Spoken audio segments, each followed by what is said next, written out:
And we are live. Hello everyone. Good morning, good afternoon, happy time zones wherever you might be. Welcome back to the House of Hubris here on twitch.tv/Saratant. And welcome back to the Banner Saga 2, now on part 5, which is as many parts as the first game got, and that was only because I couldn't beat the final boss. Is my camera lower than it normally is?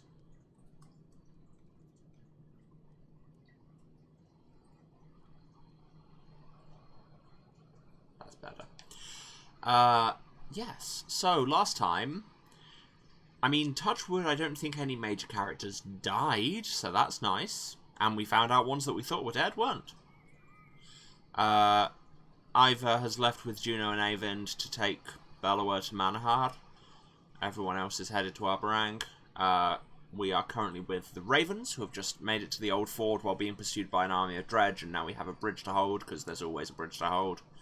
And I've got to know, Emily, why are you saying boop boop be doop in the chat? Because that was just weird, because that came up like exactly when I was doing that as a vocal warm-up with my mic off. Was my mic, in fact, not off? Cheap engagement? Fair enough. It's all good. So yeah, I mean, things were, like I say, touch wood, going moderately well? Ish.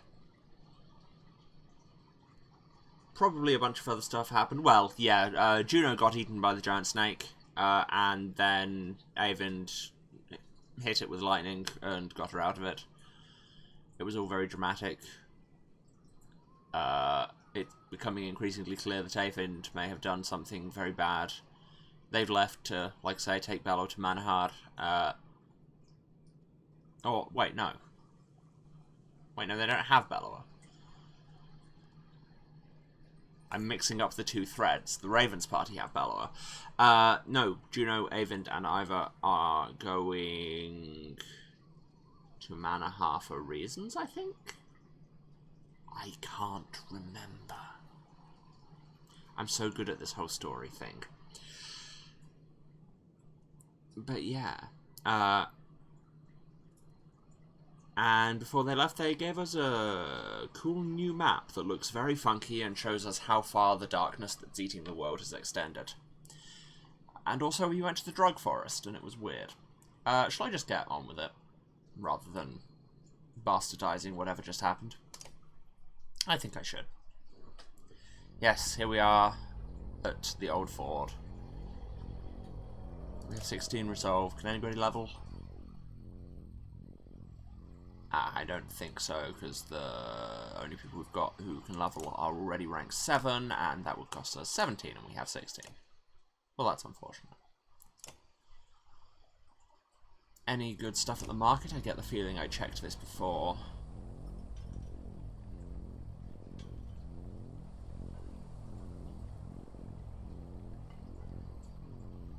Nothing good that I could use right now. Okay, so let's get on with it. We have the houses, we have the volunteers. Let's talk to the volunteers first, I guess. The fighters, men and women from Akur and a few other northern towns, watch you as you approach. "Show me your shield wall," you bark. Only a few of them move and raise their shields, so you charge them, sending terrified humans running or skidding across the ground. "Scared or fun undisciplined," you shout. "Either way, you'll be dead in the first assault. Shield wall!" This time everyone runs to lock shields and brace with their shoulders. You still break through, but it's a better effort. Falker and a few other ravens join you to correct stances and swings, but it's the arrival of clansmen from Bindal that surprises you. "Never had to get us this far, but you did," the man says. "Time for us to pitch in. Hopefully we won't muck everything up." 100 clansmen have just trained themselves into fighters.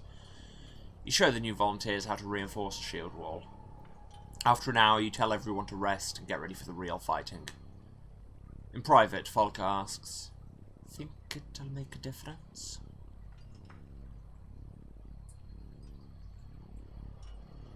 Again, we've got to go with the nice options, even though it's wildly out of character, because this is just me.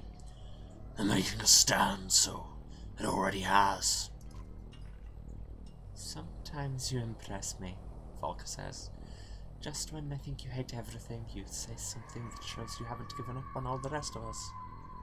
You grunt and walk away. And then chase her again. The shield maiden tightens straps on her armor while glaring at you with red-rimmed eyes. If you've got something to say, say it. You'll be dead before long. We don't have to be. We could leave. Right now.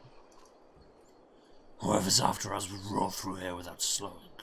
We'll be caught in the open. Then we can leave that damn cart here. Let the dredge have it. I gave an oath to... An oath isn't worth all our fine lives. That's exactly what an oath is worth. In the following silence, you see Falk's eyes brim with tears. I don't want to die. Not yet. And I don't want you to die either. Talk like this is forbidden in the company, but you turn your head, giving her a moment to collect herself. What would you do if the person you followed for years was no longer the same? I'm trying to figure out what's happening to me. You said yourself you will be dead soon. What have you come up with?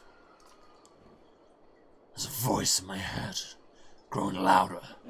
I've been fighting to keep it quiet. Bellower's voice, probably. But Bellower's dead. His body... He's asleep. I think the arrow keeps him that way. Falcon nods. The conclusion doesn't seem too far-fetched for her. These dreams are things he's seen. The Valka did something to betray him.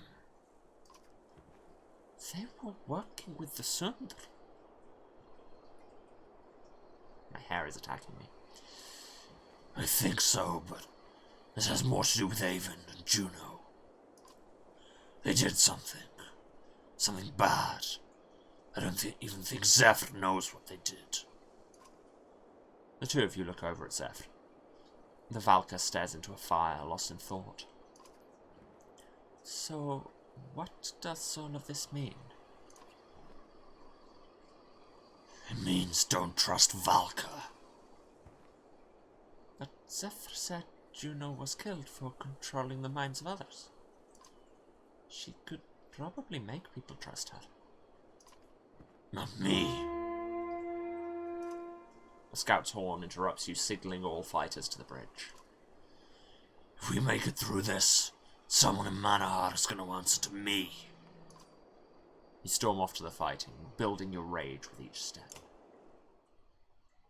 Let's do this thing. The immensity of the dredge force standing just across the bridge is both terrifying and wondrous. Their droning sounds shake the ground, and you wonder if the old fort can withstand it. Fear is strong in the air. You faintly hear some humans running away, but your ravens stand firm against the impossible odds. You grant yourself a moment of pride for that. Suddenly, the tall wall of dredge warriors begins to move.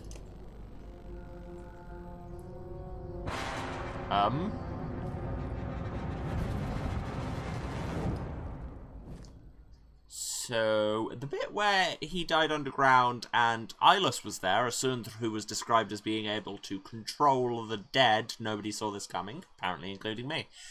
Okay, this is no time to look at what people need to level. This is the time to throw our best people at it.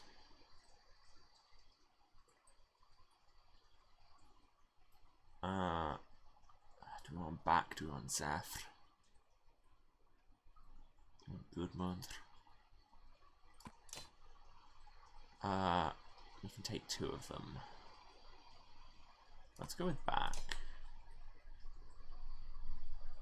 And actually, do we want Sibion? He might be good. Get some more muscle.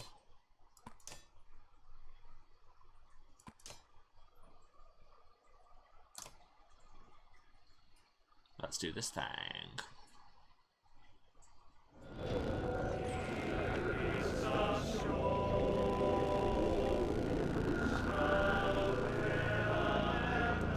That's a lot of dredge.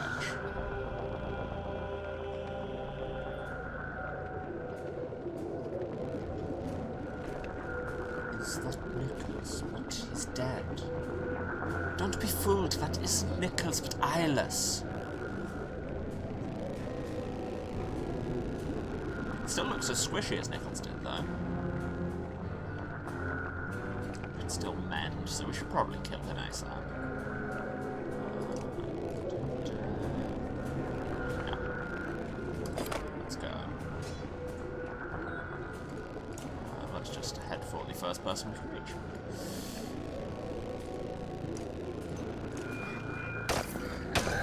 There we go. One down. This is some supremely disconcerting stereo noise, and it is actually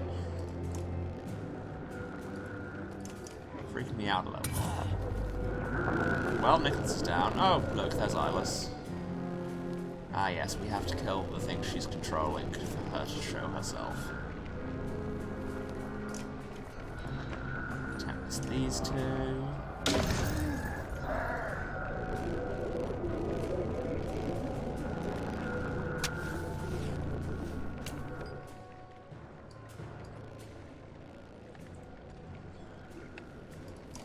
You go there, and you can champion to take some of Sibion's damage.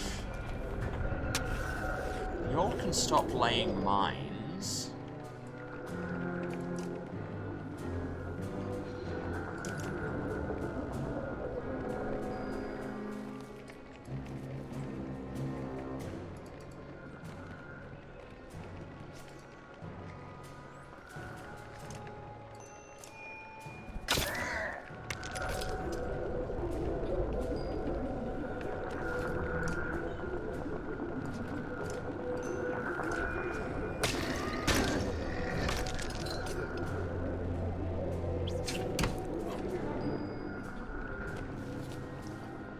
One advantage here seems to be that there are so many dredge that they're really getting in each other's way and blocking everything, blocking each other's movement lines. Oh, do you want to do a Tempest that hits 4? That sounds fun.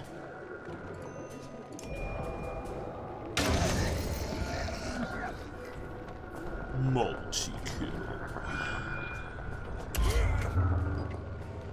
Okay. Sepion is poisoned, don't go and stand next to her, you idiot. That was directed at me. Also, I said, don't know why I said her.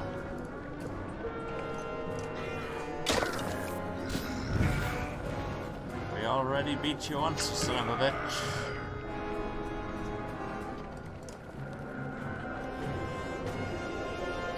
Let's try pig stick.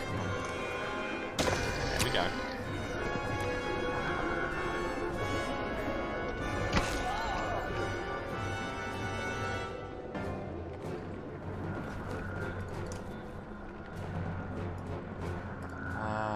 Storm.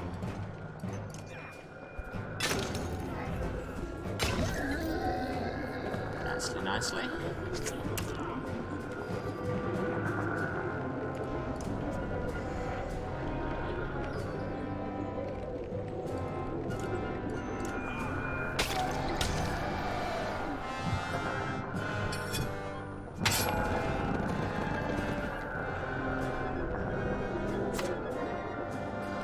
Get wrecked. Don't want to move up on him because those bombs are about to go off. Weirdly, rest. Oh, those bombs aren't about to go off, it's the other slinger, but that's fine. Okay, Volvek's down, that's not ideal. And that other slinger's dead, so...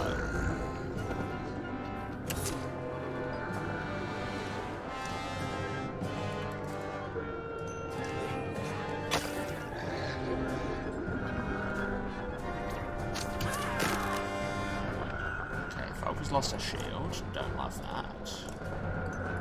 Slinger's dead, so there's that. We're going to pillage. And Ollie gets the kill. And then that brings Eyeless back onto the field. And now those two are both poisoned. Great, great. No, don't end turn. That isn't what I was trying to say.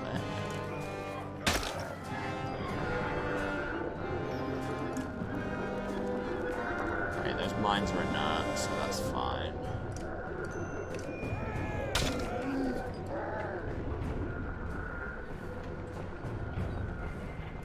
Okay, Falca is still not poisoned, so she can stay there.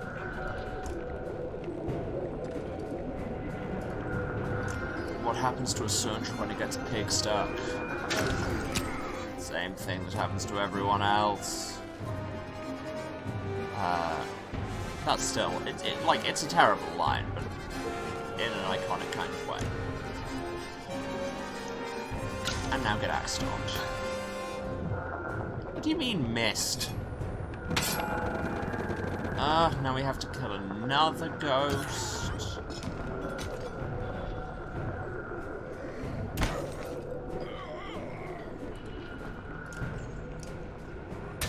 I really hope this doesn't recover any of Eyeless's strength. It doesn't. Good. 7 break, that's a lot. But you're dead, oh good, there's more.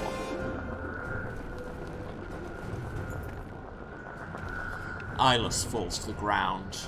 Suddenly the chaotic sounds of battle quiet, and the surrounding dredge lower their weapons in shock. A group of dredge guards break through the crowd and begin lifting Eyeless's body. And you see her arm move. Sundra is still alive. There's a chance to finish Eyeless if you and a few others are willing to risk charging the dredge. There's no telling what will happen if she's allowed to recover, but I feel a pang of sadness at the thought of killing her. See, there's part of me that wants to go for glory, but also there's 2 Stone Singers and 2 Gloom Wardens to beat there. And also, killing her would be sad, and also, we'd die. And everyone is poisoned.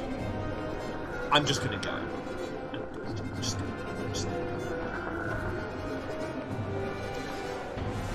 Stunned, move!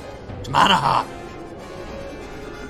While Eyeless is carried back into her ranks, you're wounded and dragged back toward the town.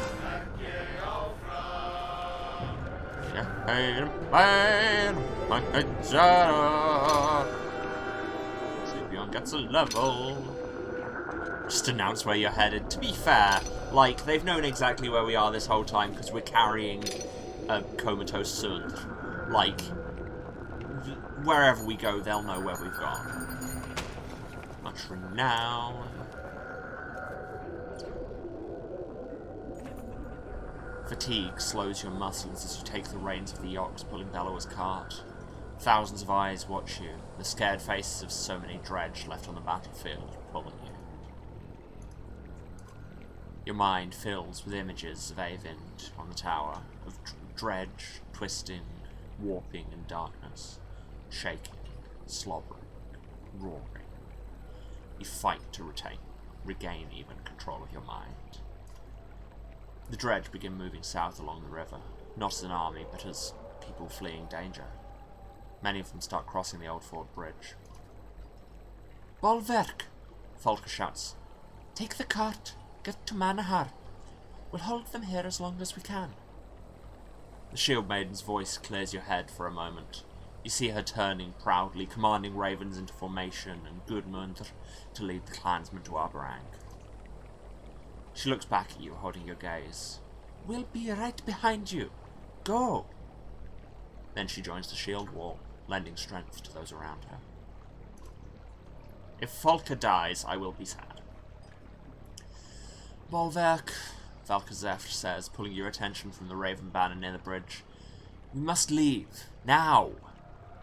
The Valka. Their meddling caused this. All of it. You rubbed pain in your chest. Zeft flinches at the look in your eyes, but you forget her and begin marching toward Manahar. toward vengeance. Chapter 14. Brothers fight and kinship stain. Okay, it's the funky map. So that's the encroaching darkness trying to swallow the world, and here's how much of the world it's swallowed. Remember Bursgard? Welp.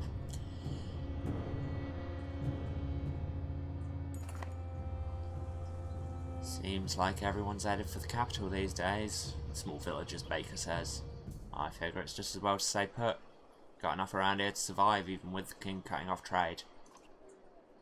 You're testing your bowstring, and only half listening to the man when Harkon walks up. The baker, unaccustomed to Val, falls quiet and backs up. And Alette's got hair again! Yes, before I ever left, he was like, take your hood off once in a while, honestly. Said every parent of a teenager ever.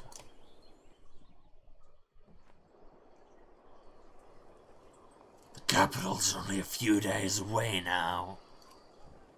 I know. I'd like to believe we'll make it without any more problems, but now you've said that... That hasn't been our luck. No sense thinking things would change now. You laugh a little, but notice the distant look in Harkon's eyes as he looks toward the Val tents. I wonder what the old kings like Throster and Screamer would do in my place. They probably wouldn't talk to a human. You're right. It'd be a war. The thought of fighting Harkon and his Val makes you shiver. It just seems like they were better prepared to lead our kind than I am. That's probably just Scald songs making it seem that way. Survivorship bias. Just keep them alive. No matter what happens in Arberrang, and protect your people. Harkon looks at you, the confusion leaving his face. Let's get what we need and get going. Maybe it'll be as easy as you make it sound. You give the Val an encouraging smile. It's the best you can do. And Need wants to chat. I can't remember how she sounds at all. Need's boys are just finishing eating and starting to play when you approach her. Are they getting plenty to eat? I think so. They still have enough energy to get into trouble. She seems to have stolen Juno's voice for it. Move that. My father always told me to enjoy being young, because there's plenty of time to be grown up. It's so true, but it's hard to listen to good advice. Without allowing you to refuse, she puts a spoon and a bowl with cooked eggs in your hands. You have to try these. It's a family recipe. You take a bite. They're good, but you don't taste anything special. What do you think? They just taste like eggs. Her eyes look down with embarrassment. Why weren't we nice? I don't know. Oh. I mean, there's nothing wrong with them. The archer starts smiling. They really are just eggs. My mother used the family recipe story on each of us kids one time or another when we wouldn't eat. She tried to guilt you into eating. She tried anything and everything to raise us, feed us, keep us from getting into too much trouble. Now, with my boys, I understand why. I bet your father had to do a bit of that with you, and now you have to with his caravan. I doubt there's anything you wouldn't try to keep everyone alive. You think back on all the choices you've made. Just know that we understand and appreciate it. Eventually. See, the game does acknowledge that I'm trying to save everyone, and that it's a bad idea and a stupid idea, but the right idea. Thanks, Need.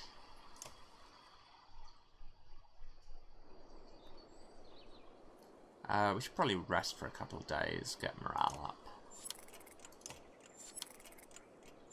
We don't have any renown, so nobody's getting levels. Do we have any items that need equipping over on this side? Yes, but they're minimum rank 7, which nobody over here is yet, because turns out it's a lot harder to farm renown if you're not part of some kind of ridiculous mercenary company. The bridle no longer says it belongs to that horseborn we killed, so there's that. The carts just start moving away from the village when you hear a girl shout, "Papa?" You turn to see where she's looking and gasp. From the east, over ground you recently crossed, comes a large number of missing clansmen, fighters, and Varl. "Is that Ruger?" someone asks. At the front of the group is the former governor of Bursgard. Yes, we all got split up after the snake ate Juno. Husbands run out to their wives, and children scream in excitement for the parents they believe to be dead. You make your way out to greet the group as well, but Ruger holds up his hand as you near. Are you about to launch a coup? Is that just because I wore my Leader Coup shirt? It's hard as ever to read the governor's face, and Doug naturally says nothing. "I wasn't sure I'd ever see you again, Alette. My father taught me a good deal about survival." "Didn't your father? Never mind." You're not sure what to say next. "What happened to you after the serpent attacked?" "I might ask you the same. Darker and I were scattered like the rest, but we tried to help who we could. The old wood was like a maze, but we finally escaped, picking up others along the way." You look to the guard for confirmation, but Darker gives you nothing. "We waited for others as long as we could. Any longer and we would have starved. Started pushing everyone hard, only sending a couple of men to Tollier for supplies." "We did the same thing, but our scouts haven't returned." Ruger scratches at the scar around his neck. "That's odd. Neither did ours. But here we are, most of us still alive." Is that a rope burn around his neck? There's a lot to unpack there. "I'm really happy you found the rest of our clansmen." "Don't fool yourself into thinking everyone standing near that banner feels like family." "Maybe not family, but we have become a clan."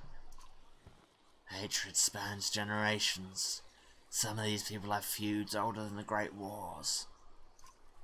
Don't think a few weeks on the road together changes that." "I bet you're tired. We can wait if you want to sleep." "I can't make that call, and neither can you. The clansmen will tell us what they want to do." This sounds like something he's rehearsed, along with his smile. "I think you should all get some food and a few hours sleep." "The others will make up their minds. The leader guides."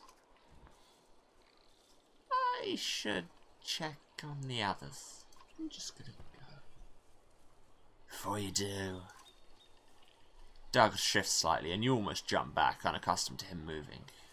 Your heart beats quickly.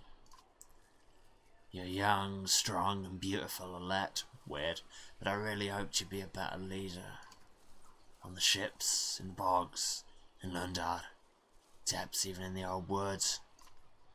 Your choices cost a lot of lives. Can't let you keep killing or leaving your clan behind." "You were the one saying we had too many people. That was you." You notice the fighters gathering behind him. This is a coup. "I hope you understand why you have to die."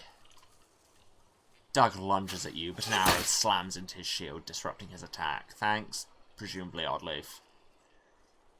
As you fall back in a defensive posture, you nod to Oddleaf, who is knocking another arrow. "Finally!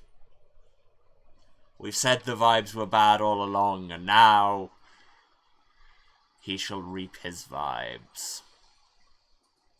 Let's keep these two, but let's also add a big old meat wall at the front. And... Elio? Yeah, why not?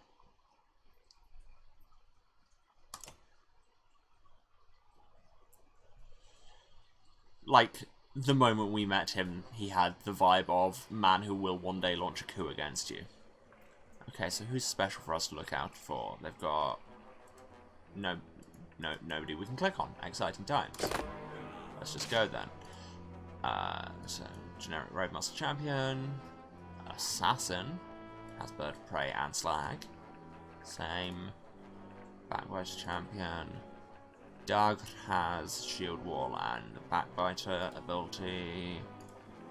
And a Cragsman, because of course he's been recruiting them.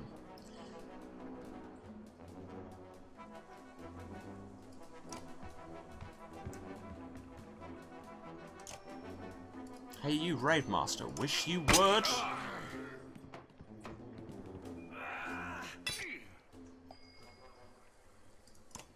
Hey you, Dawg.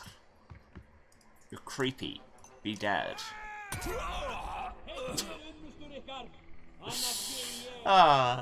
They've been hyping his bodyguard up as this big threatening presence for so long, and just the fact that Harkon's just like, fine, dead. And then Aelio tells a story about it. That's kind of great.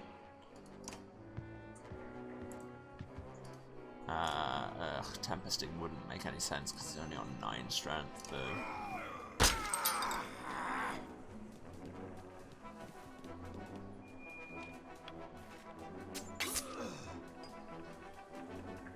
You shoot Aelio. You shoot his body like the pincushion. Jail for assassin. Excuse me. I told you to bring the pain, and you didn't bring the pain. What are you even doing with your life? I mean, not much for much longer.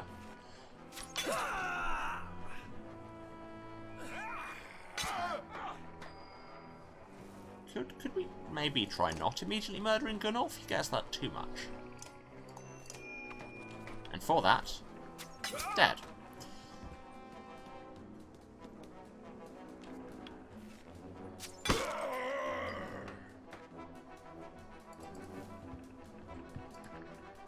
Fine, if you didn't bring the pain, somebody's got to. I love that little fountain of blood, because it's like, he just hit him end on with a mace. How hard do you have to hit somebody with a mace, like, with a stabbing motion for that kind of gout of blood to come out?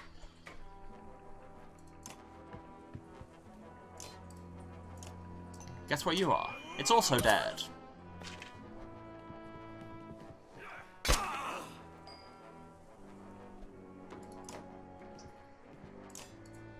You're not quite dead, but we'll make a good effort at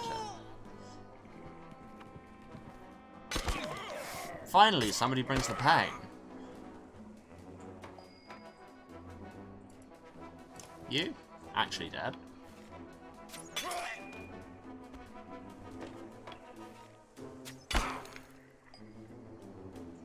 You? Actually also dead.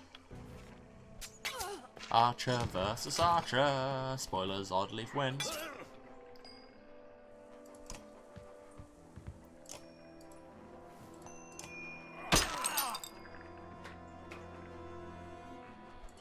You're all in the way.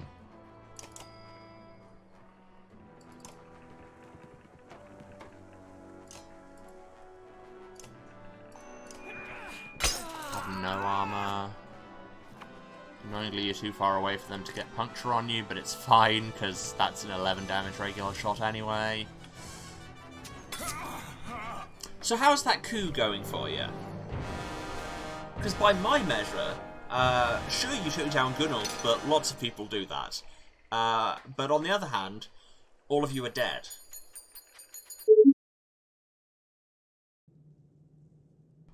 And we're back. Captain, thank you. Oh, I swear, I'm working every time we come off stream. I'm like finding new possible reasons for these errors, and then they're not. After last time, I ran a cleanup that found 300 odd registry errors, fixed all of them, thought that might have fixed the problem. Haven't had any crashes since then.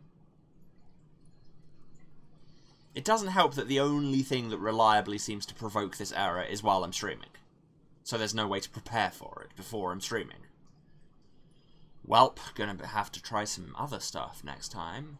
Let's see where our save was. Probably before that whole conversation.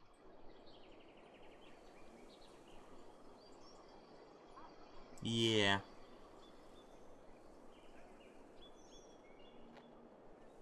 Could be a RAM issue. Yeah, that's the next thing I'm looking into is switching around some settings in my BIOS to try and isolate if it's a RAM issue. Like, I run memory diagnostics that say there aren't any errors, but...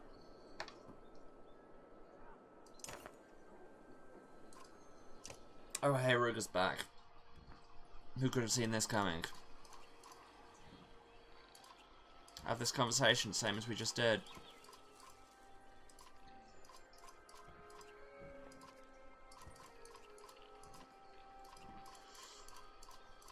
Oh, and BT Dubs says a coup. I mean, I'll admit, recruiting the tech gremlins to your coup is kind of a baller move.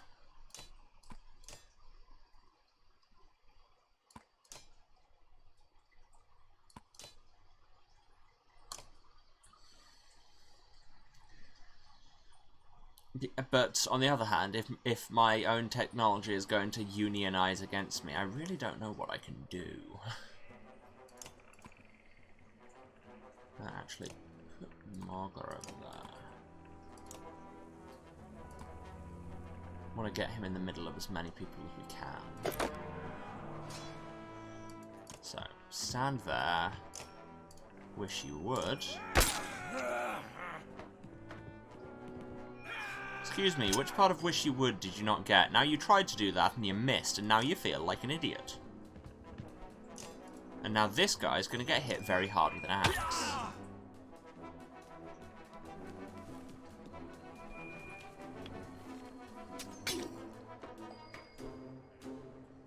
Excuse me, did you just shoot me? Did you just shoot me? Well, about that. I forget he has that knockback thing on, that's just quite funny.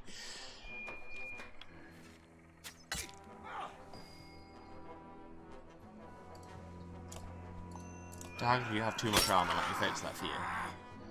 That helmet must be obscuring your peripheral vision, allow me to remove it. Oh, and by the way, you're dead.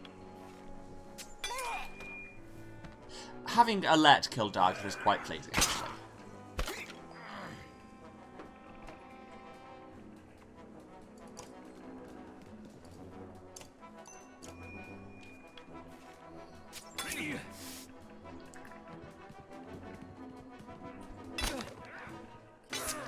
But hey, as ever, I don't actually know tech things, so if people have good recommendations for what I could possibly do to stop these errors, I don't know, message me.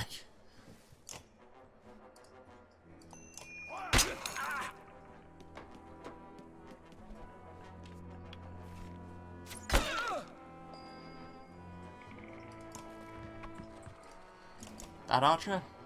What archer?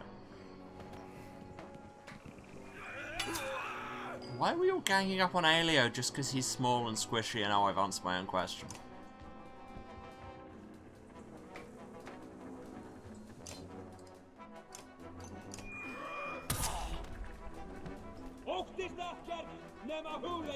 And he tells a good story. In the West Country accent I have inexplicably seen fit to give him. Okay, his storytelling is less good now. But also he is avenged.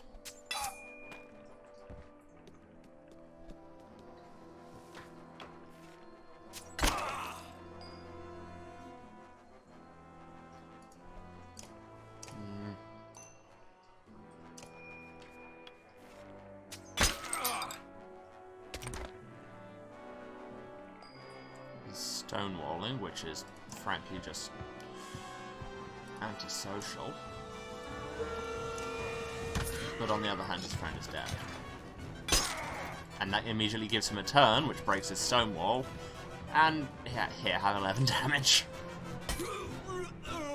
So, Ruger, let's reiterate. How is your coup going? Yes, Aelio's injured, but that's not hard. We got 10 renown that I'll enjoy spending on the people who just put down your coup. The sound of fighting is replaced with wailing as family members recognise their fallen kin. Ruka! You shout, disgusted by the needless bloodshed he forced you into. He's gone, Halcon says.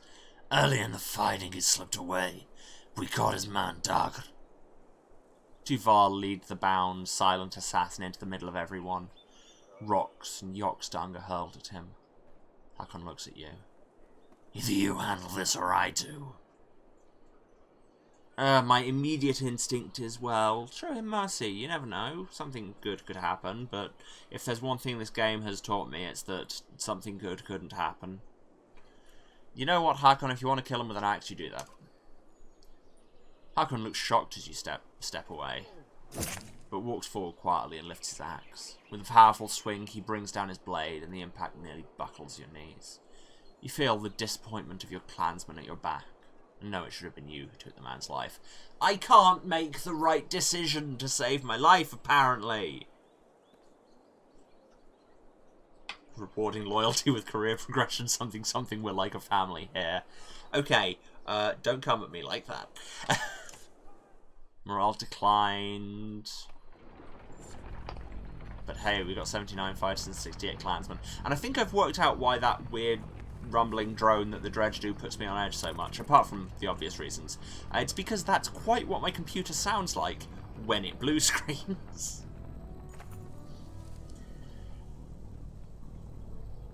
Strumming from Alio and song from a large number of your clansmen surprises you. And Varl stands in the centre of them, blushing. It's Skari's 200th year! A Varl beside you shouts. The rest of the caravan is slowing to check out the commotion.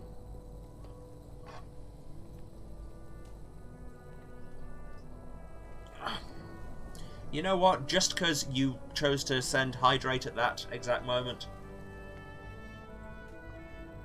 we're having a party and that decision's on you. Barrels are rolled off the carts and horns are filled. Alio leads a few other musicians in upbeat songs, and soon you're dancing alongside your clansmen. Even the mighty Varl are clapping and keeping time with thunderous stomping. You wince and curse at the constant sun upon waking, the light making your headache worse. The caravan's a mess, but overall everyone looks happier.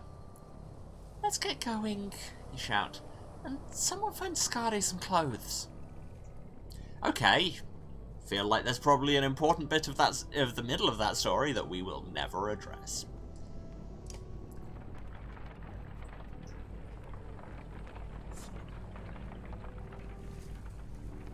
Yes, that used up a day's worth of supplies, but it built up morale, and the surrounding woods look promising for game, and you could use a bit of solitude.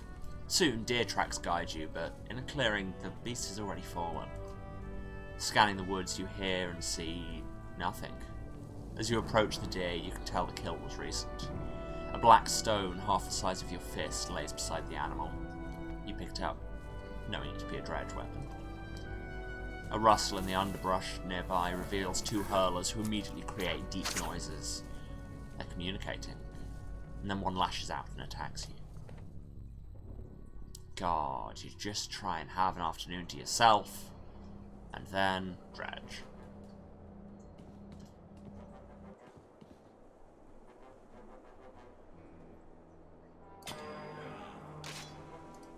Not going to advance too quickly, they can come to me. I have no opinion on mead in response to your other point. Never had it. Probably won't, because I don't imagine many places do non-alcoholic. Haha, I won this letting the other person come to me race. Oh yeah, I forgot she had a knockback thing on. Because apparently she's shooting people with a ballista.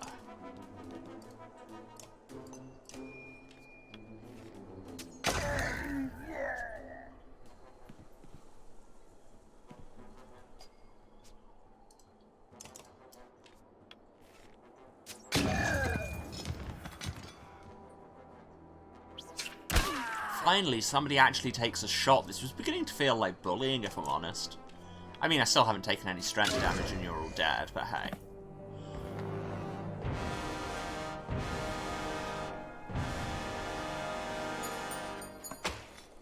There you go. I was wondering exactly how long it would take between me saying that and somebody coming in here with a link to non-alcoholic mead, so cheers.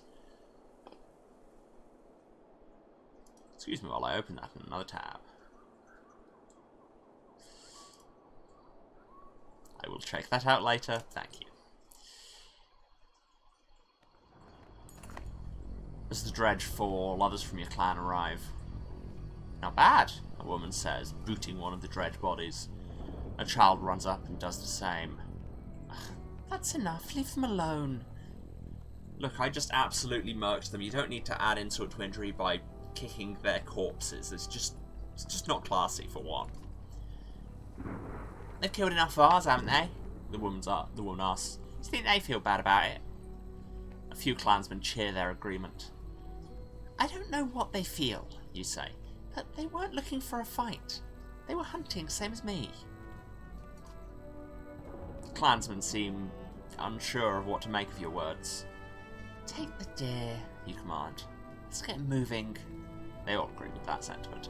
How many times are we going to have to convince people that dredge are sentient people? I wanted that to come up as like +5 supplies, morale, question mark, question mark, question mark. The water in nearby streams is gradually turning a bright green in places. It looks like the gore from the serpent's wounds. Dead fish are spotted in the dozens, floating by in the faster moving sections. Some clansmen have fallen ill. Others are feeling the effects of only drinking mead. Hey, who was saying they wanted dysentery in this? When a few Varls spot a section of clear water, the entire caravan gets excited. But the giants hold them back and tell everyone to listen. A faint tune is drifting from across the water. No, from the water. Worried whispers ask, what's it mean? Or, is it safe? Or, I don't care, I'm thirsty.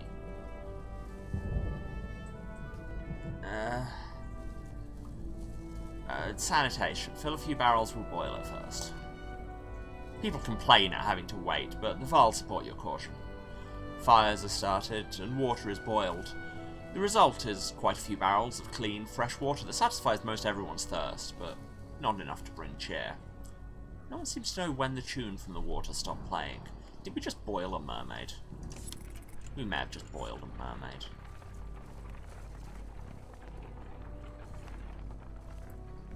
Oh, is that... No, I thought that was a town on top of the hill. The caravan slows at the sight of the field gate bridge. In front of it is a large army of horseborn in formation, weapons drawn. Skaha, are these your people, your clan, or herd? Skaha shares his head, but does not speak. His eyes scour the new herd. Harkon calls for shield walls of caution. Just as shields lock, a single javelin flies from the centre of the horseborn army. Everyone watches it arc through the air and stab the ground only yards from you. The ground rumbles as the horseborn charge. Let's go. We can probably level somebody. What's the lowest level? Who can level? It's 5.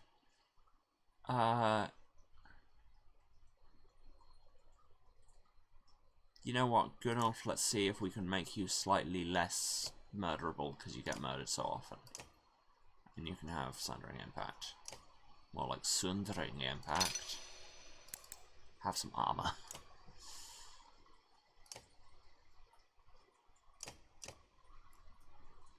I was about to click ready for battle. No, that's absolutely not what I should do. No, wait. Yeah. Oh, wow, she's optional. I would have assumed she wasn't. Let's see if we can get some people to level. I was about to put Aelio in. He is injured. Should we try and out-horse the horses? And Eric, why not?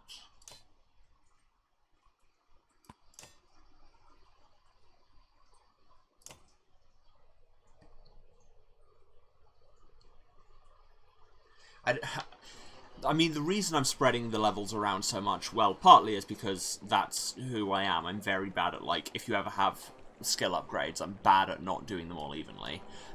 It's a brain thing. But also, like, all of these people could die at any point.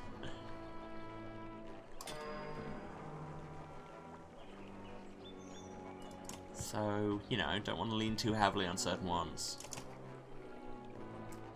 You learn, we are strong. Does that learning have to take the form of mutual murder? Because it's gonna. See that thing you just did? Just add it to the murder pile.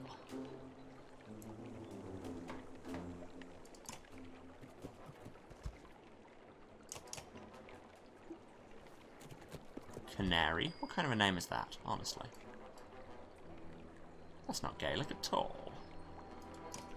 Eric, take the flank. And who wants willpower? I feel like Skaha might need some. Skaha was already at full willpower. Margaret needed some. What am I doing? Yes, keep doing the things that do lots of small hits against Margaret, who does damage every time you hit him. Thou fool of a horse.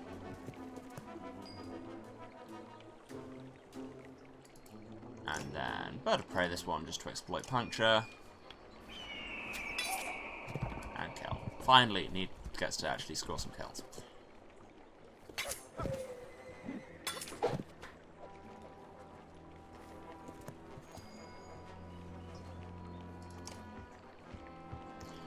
What's this new one? What's her deal?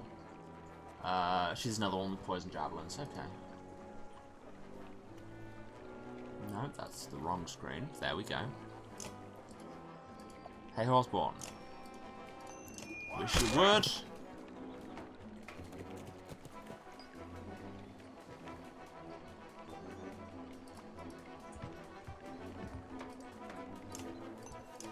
And you... You're fine, you can just lie there.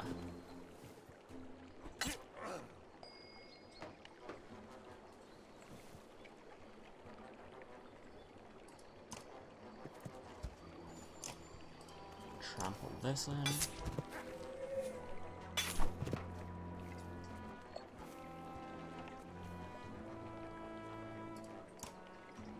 Get behind this so they can't charge me.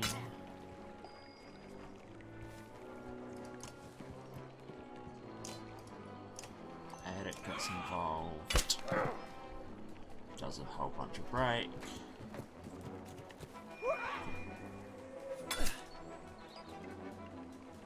Is that a poison javelin? I think that might have been a poison javelin.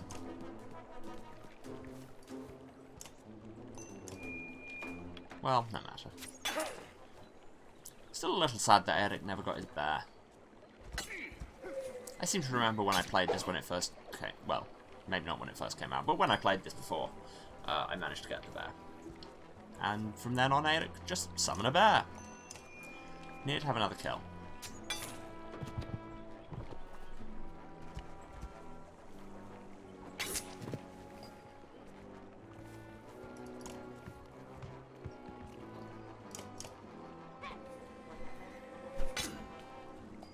We may have brought too many Val to this fight on a narrow bridge in retrospect.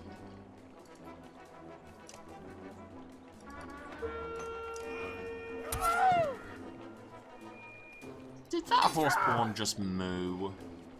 Or even better, just say moo? Because I really think she did.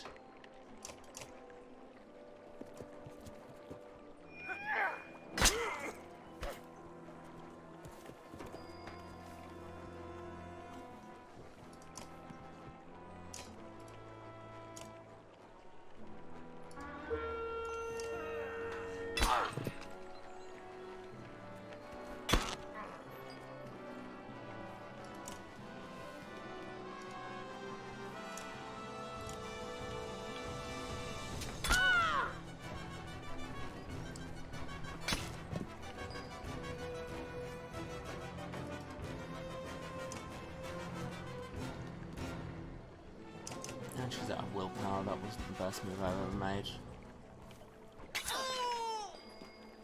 But now her amount of willpower is largely irrelevant because she's on like one strength.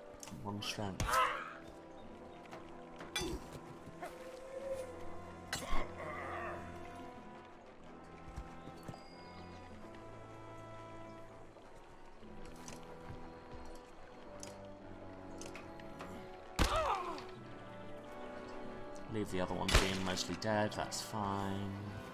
We know the drill.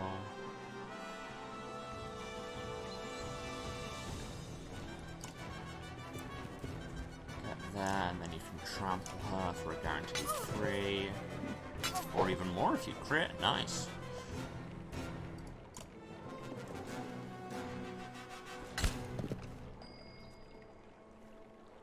Aha, you fell for my trap when I ran over here in a really obvious position to be shot at. Ah, taking down the leader apparently does the thing. That horn sounds remarkably doom-laden for a victory. That sounds like you've accidentally triggered a game over. It's just like, you've won. A slight cream-coloured horseborn with flaxen hair steps out of the ranks of the wounded. Her blue war paint stands out against her otherwise yellow coloration. The remaining horseborn show deference to her.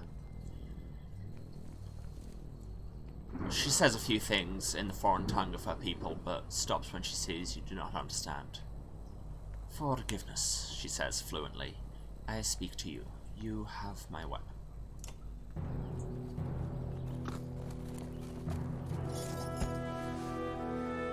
Okay. Alright, I guess. Question mark? Sorry for fight, not know it's you. She speaks your language with confidence. What do you mean? And who are you? I lead herd. I am... The next word is long, shrill, and confusing, but certain sounds stand out.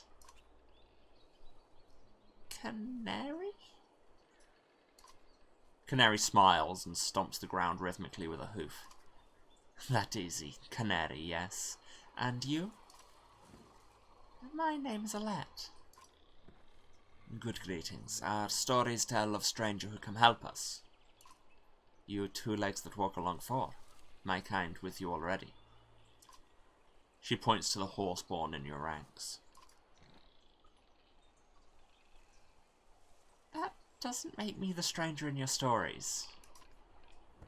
You need not believe. We believe. We follow you and join your herd. Why? She issues a slew of sounds in her native language before translating. When sun stops and plains break and a god appears, follow 2 legs that walk along 4. This is our story. We hold true. You see these things. The sun has stopped, and I've seen the ground breaking, but what god are you talking about? Maybe the snake the size of a small town? Large snake, not from this plane. There we go. Serpent. Certainly could be a god. You have seen the god too. You know these signs. You lead us. We follow. Canary looks at you with a steady gaze instead of the constant movement you experience with Deirdre.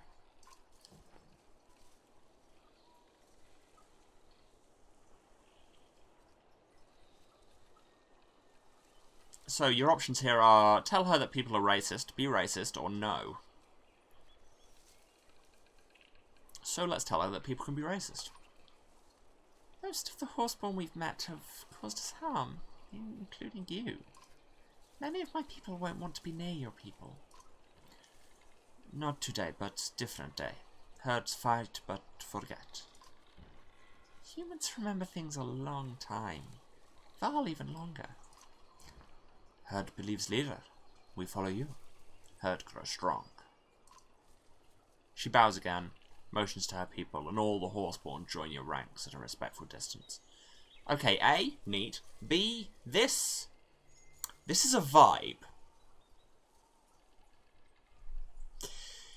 You know how we seem to pick up wives in most games I play. No comment.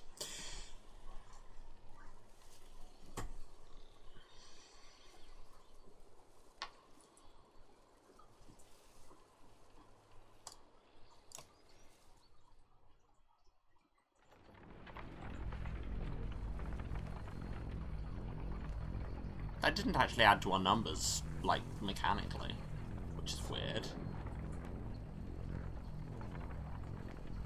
They say the moon and stars are always visible when you look at Lauga's godstone. How can that be true? Lauga? That's not how I would have pronounced that. That feels like... I don't know. I don't know enough to be sure, but that feels like it might be kind of the modern Norwegian realization of that vowel. Or I could have just been doing Old Norse vowels wrong this whole time. Both are possible.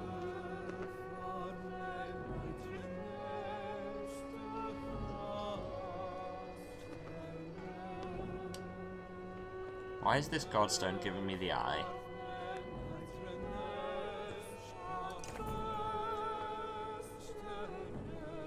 The moon her spirit, the stars her eyes, Aelio says, plucking a few strings of his instrument. Lauga, the god of beauty and of, well, things that happen in the night. The Skald smiles. The gods may be dead, but my wife still prays to Lauga. I'm thankful for her piety. The Skald is not the only one smiling. Wife guy Aelio confirmed. A quick look around reveals grins throughout the caravan. I see why Arberrang has grown so quickly over the years, you say, and the Skald laughs.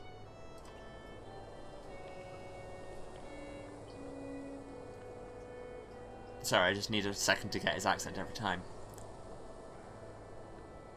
A truth spoken in front of Lauga's stone is supposed to ripple through the night, either strengthening a lover's resolve or carrying away undesired affection. Aelio skips away to find his wife. The sight of so many of your people showing each other affection warms you. You recall Gil, the boy from your village of Skog, who tried so hard each day to impress you. You wonder if there will ever be another. Oh, we don't get to, like, actually stop and rest or pick up an item or whatever like we do at most godstones. No, we just get to look at the sex god, think, everyone else is going to go and have sex. And then we move on.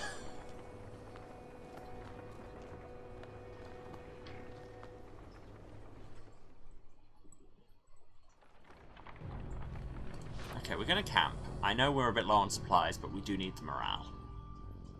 And also we have a couple of injuries. Do we have any more training we can do, by the way? Did we finish San? Yes. Oh yeah, it's the Ravens training that we haven't like got an achievement saying we finished this thing, but it might be the same thing.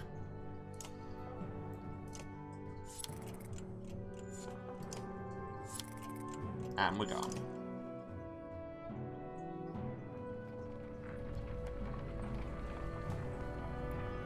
And there it is. Finally, we made it. Who's waiting for the other shoe to drop? Camped outside the walls. They must have seen the darkness approaching. Having the darkness just capitalized like that just makes me think it's the band The Darkness, which would be a very different vibe. Wind ripples across tents, which multiply the closer you get to Arberrang. Dung litters the paths, and it's clearly not all from Yorks.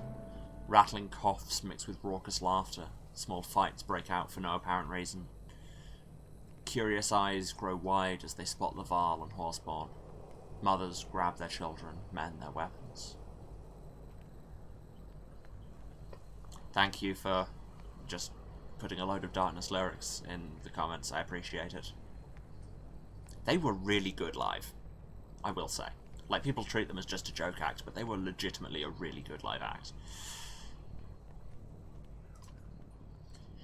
Various clan banners snap and whip in the wind.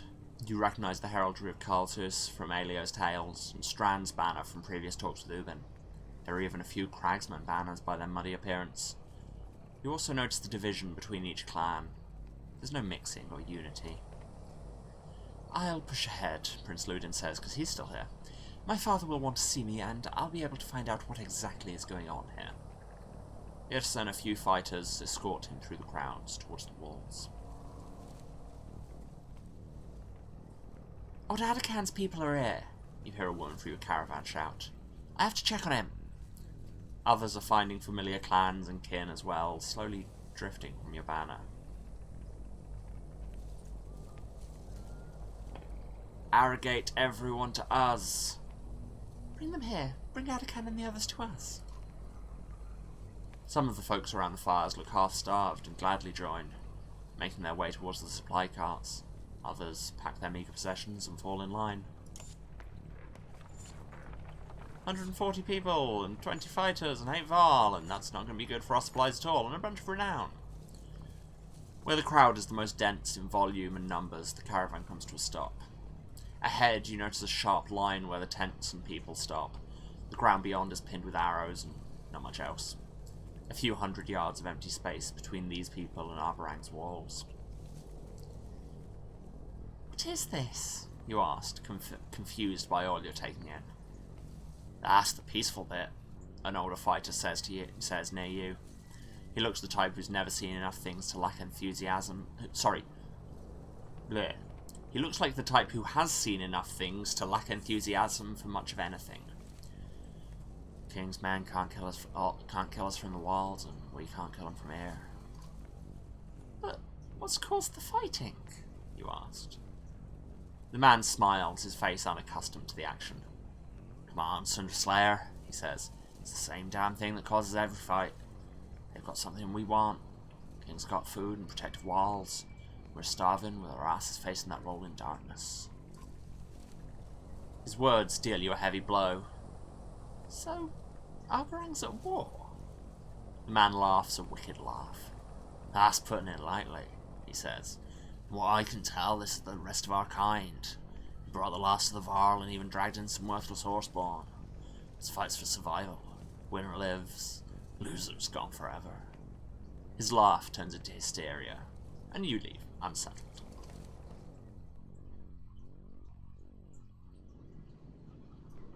Oh my god, actually we nearly made the forced march objective to get to Arberrang in 100 days.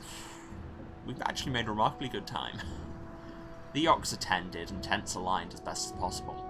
Some are repairing their armour, others look anxious to talk to various clans. Varl King's eyes scan the fields as he approaches. I want to know what's going on here as much as you, he says, but we'd better find a way to defend our gear and supplies. These other clans could form a mob if they discover we have food. Seeing the hungry eyes all around you, you agree. I mean, we don't have much food. We've got an issue, Oddleaf says. I don't know why, but the other clans don't like the Horseborn. Or the Varl, for that matter. They're starting trouble, and I'm going to stop it. I think having some defences is probably for the best. You post a few guards before assembling a team to help you find wood for stake walls. The work's hard, even with the help of Harkon and a few other Varl. When the wood's cut and hauled back, Harkon turns to you. We do the heavy lifting. You tell us where to build it. You instruct a few others to oversee your plans for rough defensive structures. The mood's changed since you started working. Another clan attacked us and we lost some people, a fighter says. He said we're wrong for bringing the Varl and Horseborn along. You feel their accusing stares, but say nothing. As soon as you find a stump on which to sit, you look up to see Rugger approaching, because some people just can't stay away. The former governor is backed by nearly 50 fighters as he walks towards your camp. Everyone watches out of curiosity more than concern. I've discovered what these battle lines are all about, Rugger says. The king shut his people out. These clans are here to see that he feeds and protects his people as he's supposed to. And they've chosen me to lead that cause. Did they? Was that election contested by one person and voted for by one person? The tent flaps close, leaving you and Rugger alone, both armed. No need to mince words now, is there? I know you want to kill me. Only when I think about how you betrayed us. And let's be clear, if either of us leaves this tent without the other, fields around us will turn red. Then talk quickly. I don't want to look at you longer than I have to. Ruger snorts his amusement. Wasn't that making that stuff up outside about the king? He really has shut all of us out. It started a few months ago when he started stockpiling food and slowing trade. Once the wealthy families were all pulled inside the walls, he shut the gates. The only thing he said is that he can't feed everyone. Oh, and his archers fire on anyone who gets close. You watch Ruger closely, while deciding what to say. Why should I believe you at all? Because you see all these people gathered. Do you think they're out here for fun?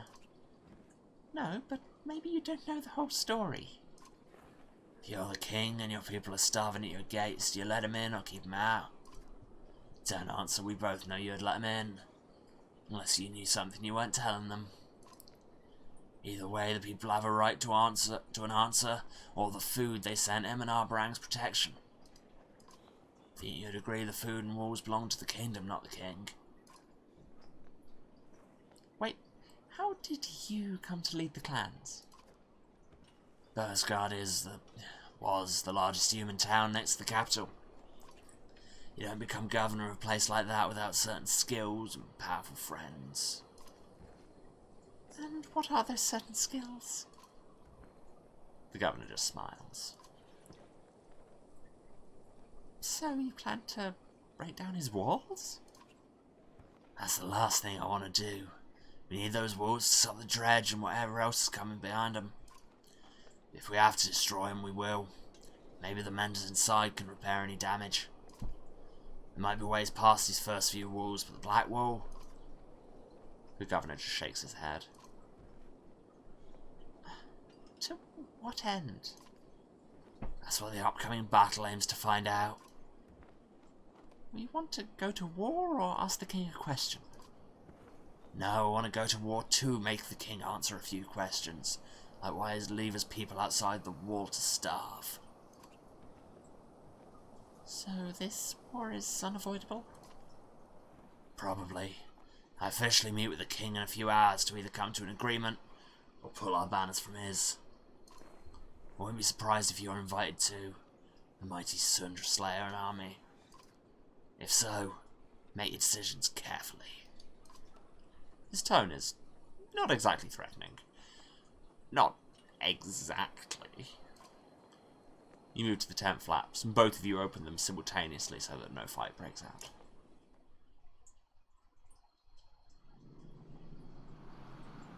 Let's talk to the people. Actually, let's give somebody a level. We've got 22 renown, that's a bunch. Actually, first, should we check the market? We probably should before we spend this renown.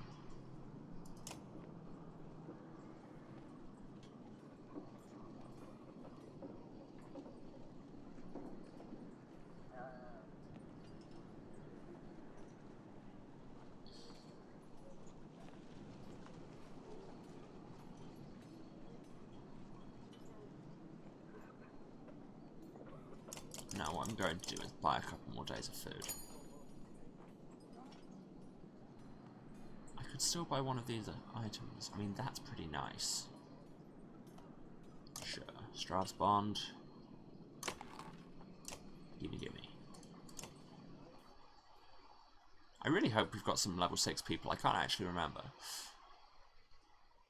We've got 3 of them.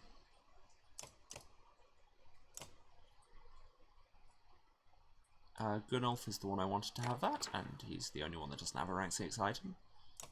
Who wants this lesser version of the same thing? Right.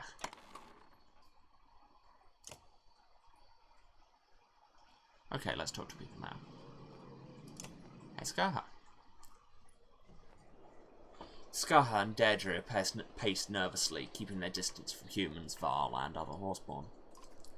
Roach patrols around the two, a short distance away, nodding to you briefly. Is everything okay? Many months, more than we know live. He stopped to look around at the thousands of tents in the fields and hundreds of homes beyond the capital's walls. I'm from a small village. I'm not used to seeing so many people either. Maybe a herd too big. So many mouths hungry. If some dead, more easy feed herd. Saga stomps the ground and says a few shrill notes to Deirdre before turning to you. Deirdre forgets we are not of same thinking with Mads. If you think big herd is right, we will think big herd is right. But what do you think is right, Saga? The male horseborn looks up at Arberrang for a few moments while swishing his tail in thought.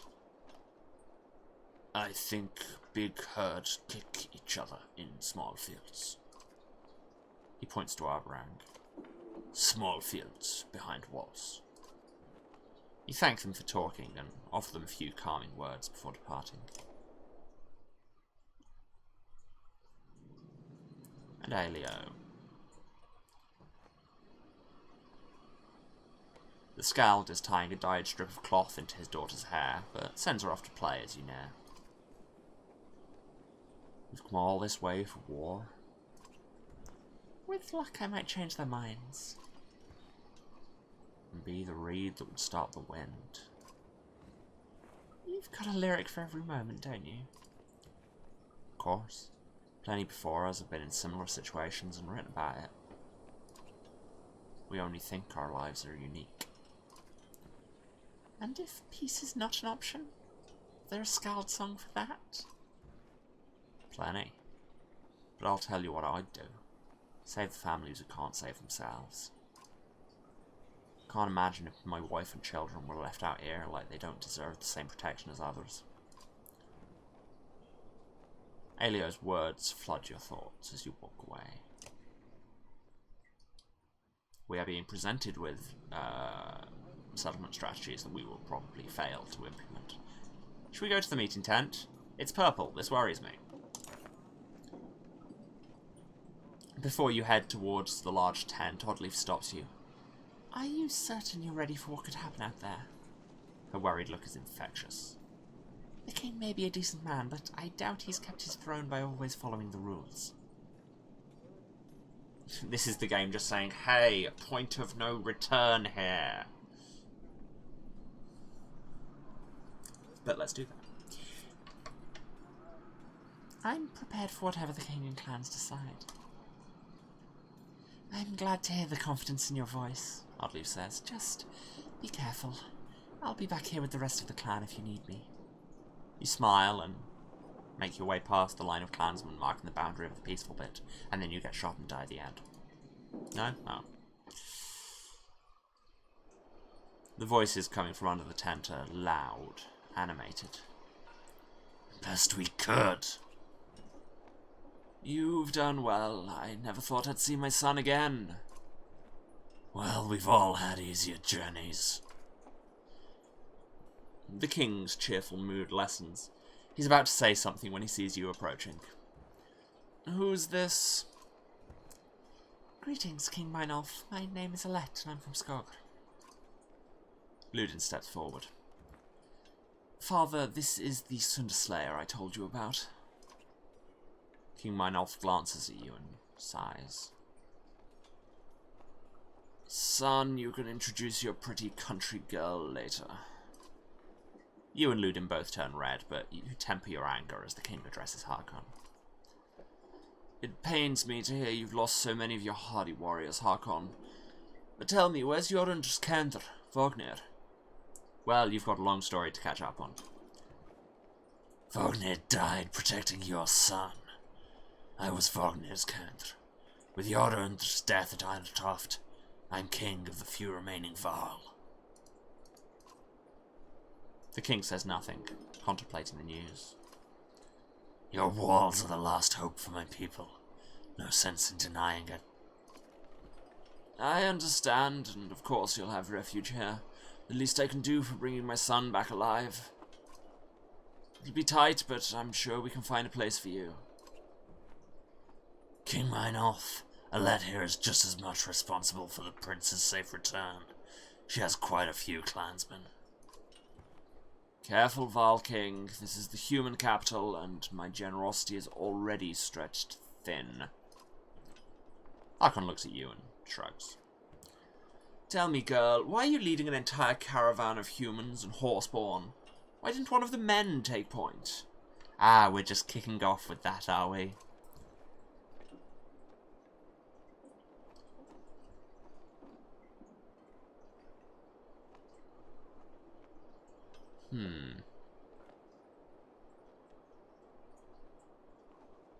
Reasonable. Pushy, brag, threaten. I think we've got to take the feminist thing here first, at least. My name is Alette, King Meinolf. And what difference does that make? The difference between me showing you respect or not. Don't try to make me feel small by calling me girl or child. But you are. I'm the clan leader of Skogr, and I've fought to save every one of my clansmen. That is why they follow me. The king stares at you, and finally nods. I can see the resolve in your eyes. You've seen things beyond your years. Unfortunately, it doesn't change how many Arberrang can support. Only now do you see Ruga and 24 fighters approaching. The king's guards look concerned.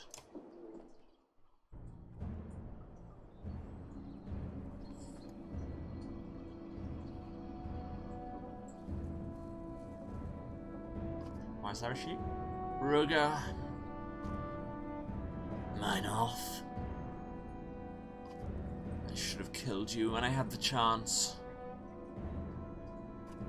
You tried, remember?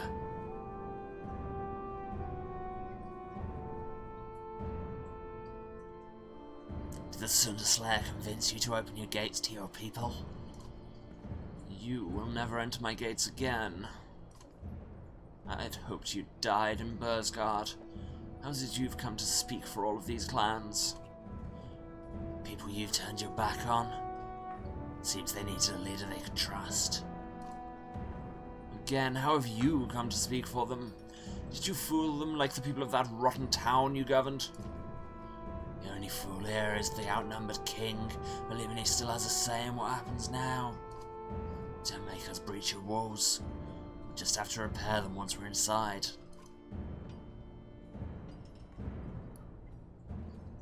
Yeah, the sky is being eaten. I doubt either of you will be in charge of anything when that darkness washes over us. I've got the Valka and Menders seen to that inside. They'll come up with something. And even if they fail, I'll still be able to watch this bastard fall to the darkness from my walls. There's the true heart of the Meinolf I know. Look at your people out there. Our people.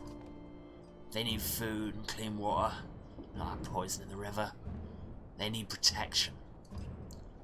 You cannot allow this king to keep us from safety after all this way.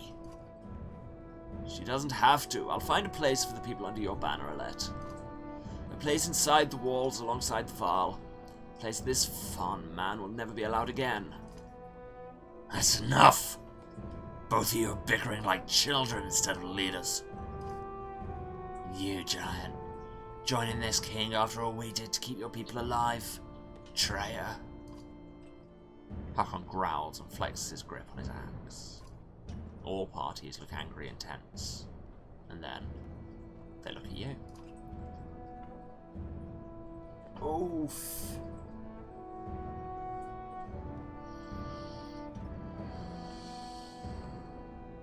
And now our principles collide with reality. Do we say, yes, that's fine, take the king's side, we will take shelter for, like, the people of our clan? Or do we agree with Ruga, who is a dick, but also kind of right? Oof.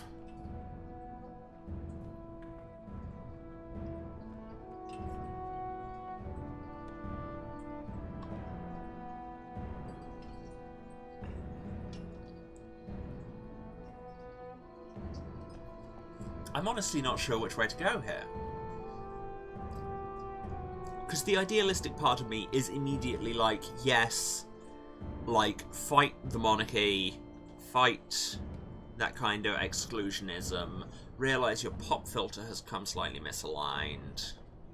That's not an important part of the thing, but it is in this case. Yeah, fight for everyone and get everyone an equal place. Or do we go pragmatic? And I'm not going to lie, the fact that following my idealism would mean agreeing with Ruger is definitely, like, contributing to me not wanting to do that. What would the darkness, brackets the band, do? An excellent question. Let me just ask Justin Hawkins' opinion on this. I don't know.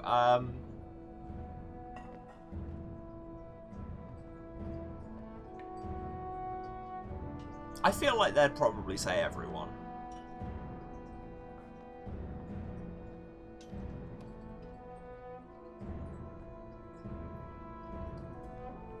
But would we trust their judgment? I don't know if I would.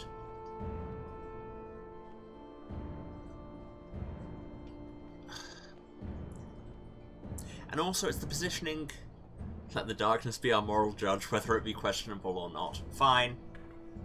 But not the darkness, just the darkness. Okay, yeah, that explains everything, thank you. Ruger's right. Too many will die out here for so few inside. You see, mine elf, she knows how the game works. Now. The former governor's eyes look full of mischief. I'm filled with regret immediately, but I would have been whatever happened.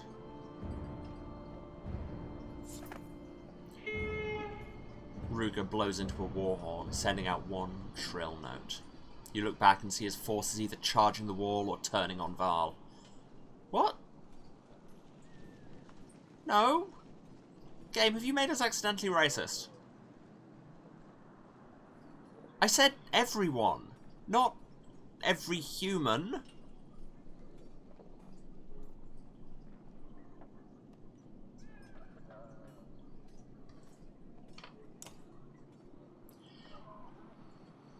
I am tempted to back out and save Scum, because the darkness wouldn't want us to be racist.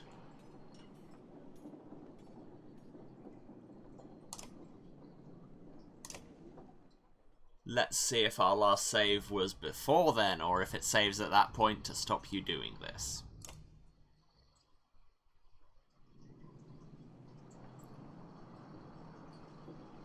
Ha ha ha, it saved before the meeting. Okay, let's just speed roll through all of this. Yeah, prepared.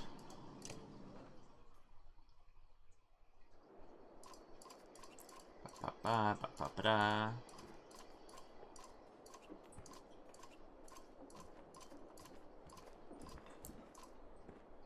Sass the king.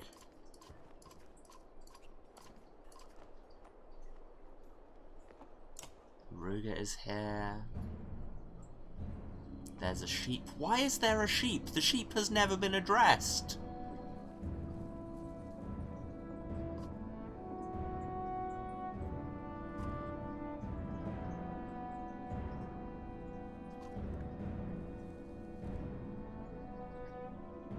It's about to be dressed. I got the pun, you didn't need to explain it, but you're good.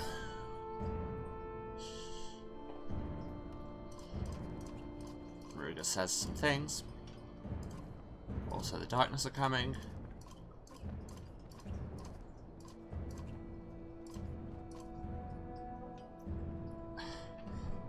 None of the... This bugs me. I don't like it when they give you these kind of binary moral choices and don't even really point out some of the big things that it will have you start to say. Saying, too many will die out here. Like, that just means, to me, too many sentient people, rather than, I will immediately go human first. Yeah. I don't like that, and that's why I save scummed. My banner, my people, are my only concern. Also, Ruger can dick off. Good. I'm granting you and your people, even those horseborn, into my walls. What? I'm granting you and your people into my walls. Okay, sure, but move quickly. Thought I taught you better, Alette. This isn't how you play the game. This is how I'm playing the game. Ruger blows 3 quick bursts into a war horn. You look back and see a fight breaking out among the defences you built. Humans and Varl defending your camp. You hear Ruger swearing at his failed ambush. Get wrecked. Without warning, Ruger pulls his cloak-pin dagger and lunges at King Meinolf, who shifts slightly, the blade only piercing his side. Before anyone can react, Ruger slinks behind his fighters, who are charging you, Harkon and King Meinolf. Everyone to the walls, you shout. Protect the king and the Varl! Harkon nods his appreciation, just before the clamour of war envelops you both. Yeah, I would not sacrifice the Varl for everyone.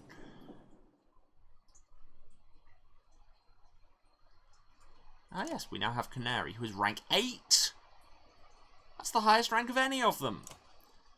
The largest tribe of Horseborn, the only tribe seen by most humans in this age, is led by this slender, charismatic warrior. Canary, or...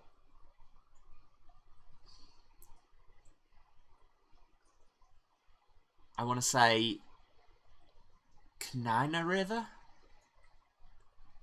To other Horseborn, is eager to learn what she can of humans, Varl, Dredge, and all the ways of the world as it currently stands. Whether she wants to keep it that way is anyone's guess. Ominous. Okay, so she can pin people, she can throw poison javelins, and she has faster movement. Neat. Well, sure. Welcome to the party. I feel like this might be a fairly dramatic thing. Let's start taking our highest level people into this.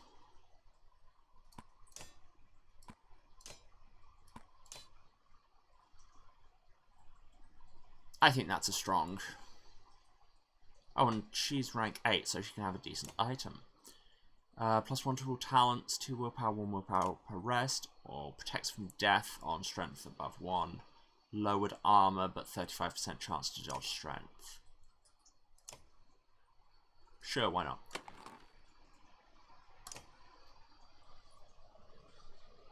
I mean, I don't rest enough, and she doesn't have any willpower talents for that to be actually that useful. Ambush, Meinolf! You're wounded! Just a flesh wound, though I feel odd. Depths take, Ruger. Rally the troops! Well, you got poisoned. I mean, did anyone ever think Ruger would not poison his secret dagger? And by secret, I mean worn on the outside.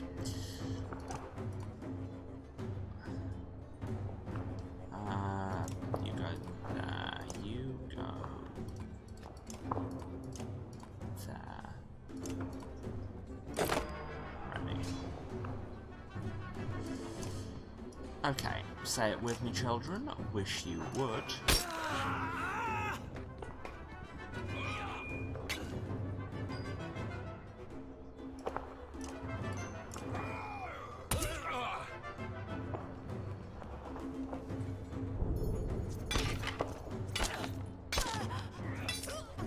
Okay, most no. Ruger's even been recruiting cracksmen. What? Okay, now you sound like you're being casually racist. Anyway, Gunnulf, this fool hurt oddly. Kill him. Can't help but realize he's not. But realize? Notice he's not dead. Fine. That's too much strength damage. She's baby. You like lots of strength damage? Well, how's that?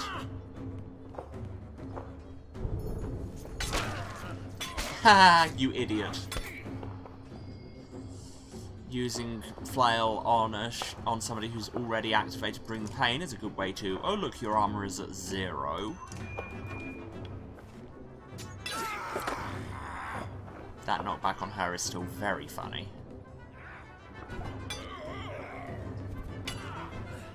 Stop throwing axes at Gunnulf.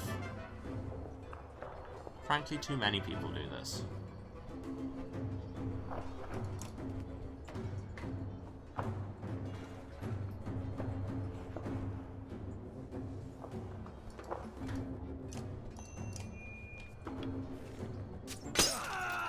Smash, smashing. Stop hurting Oddleaf, it's mean.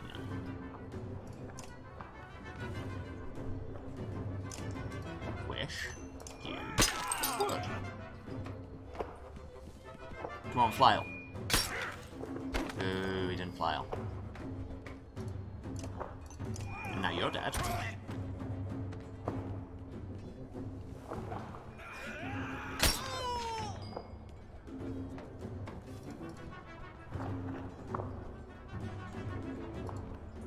And now you're dead.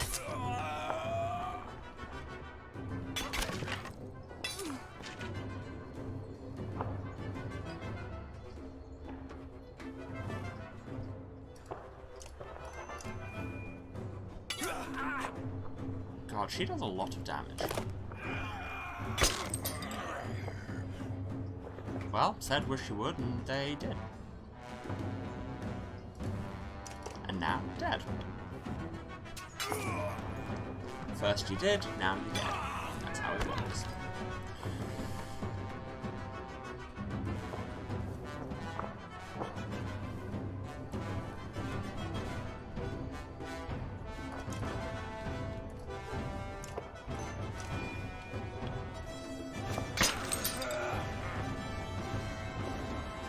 Really thought it'd take it down there, but okay. Oh, although I suppose he's just going after a let instead, which I don't love. Oh wow, Margaret's pretty wounded.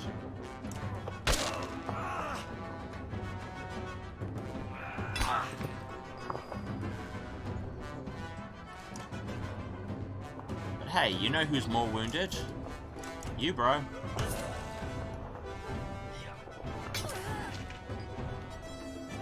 Also you.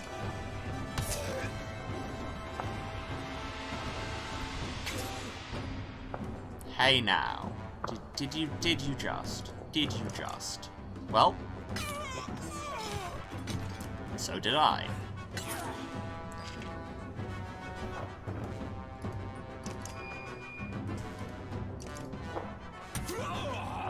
And that's what happens when you just.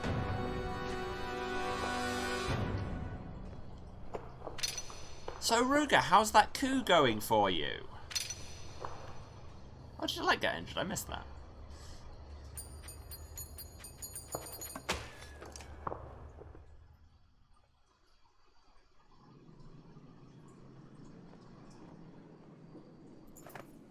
King Mynolf regains his footing and falls back towards Arberrang's walls as his forces rush past him and into the fray. You wave the banner of Skog and your clan surrounds you. To the gates! You shout over the clash of axes and hammers and shields. By the time your caravan is inside Arberrang's outer wall, the gate is mostly compromised. Ruga's forces are on your heels, and they brought bears. Cut them off, or they'll overrun us, shouts King Mynolf, before wincing and grabbing his side where Ruga stabbed him.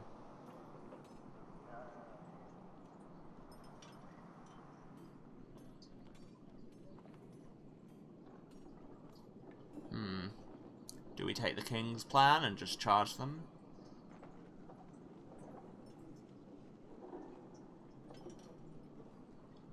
Do we take out the Bearmaster? Will this get our Horseborn killed?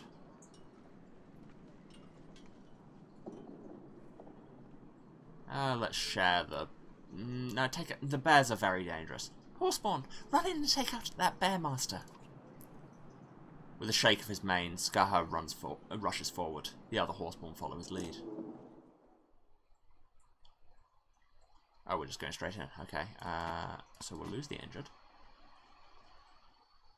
Should we just go 2 Val and a bunch of Horseborn?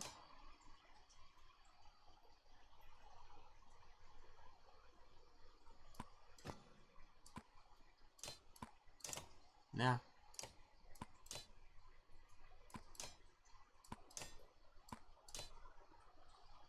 Why not? That's a fun party. In the party sense.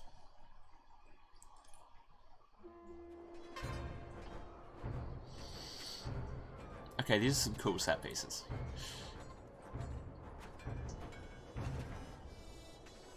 Okay, Saga starts off far too deep in enemy lines. The king is here. Kingly defense. Damage to king absorbed by his guards who immediately retaliate.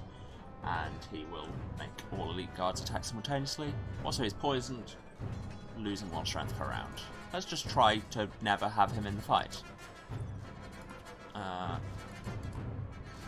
Okay, the Val are going to want to move first, so we can stick them there, that's fine.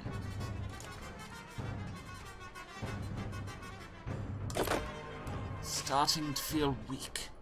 Did Ruger poison me? I mean, of course he poisoned you. Protect the king! Kill the king. I trampled bear mans. Like, in the sense of the mans who have the bear, or as in, you are going to trample bear mans.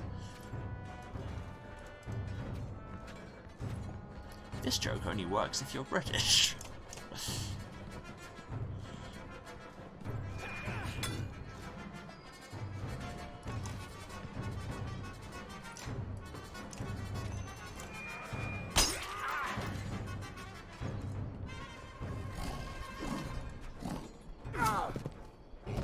Yikes.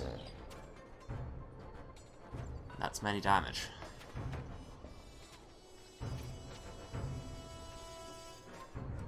If you go there, then land a trample back for maximum damage.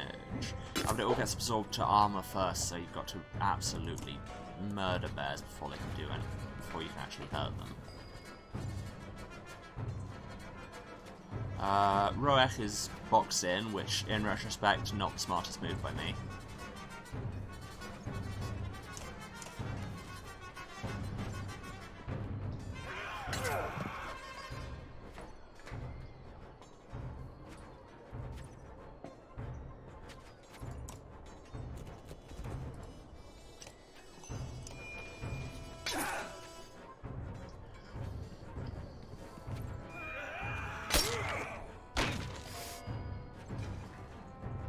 Oh yeah, I forgot Daedra was even there.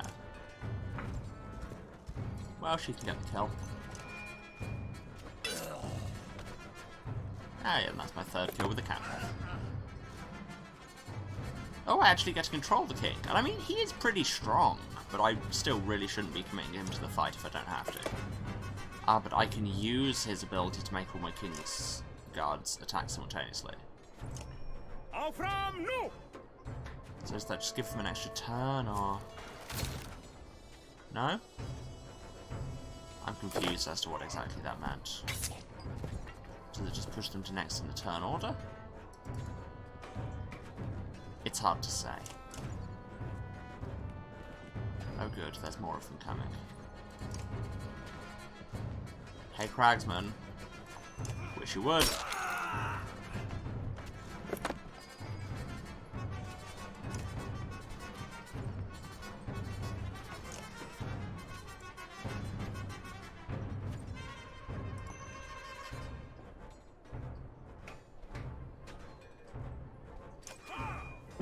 Never remember exactly how Sundering Impact works. Yeah, that was okay. Yes, continue attacking your own people. I support this plan wholeheartedly. Rach still is having trouble maneuvering.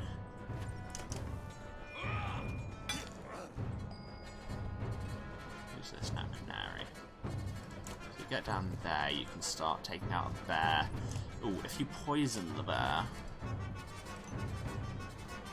and we see what happens. I mean, what happens is the bear is now poisoned. Don't know what to tell you. And Deirdre, if you poison the other bear...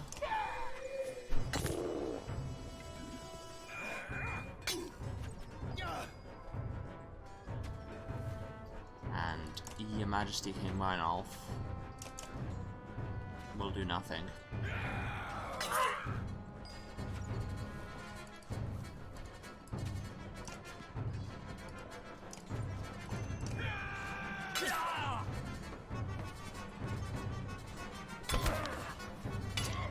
Yes, keep using multi-hits on him after he's used Bring the Pain. It's funny, and you die.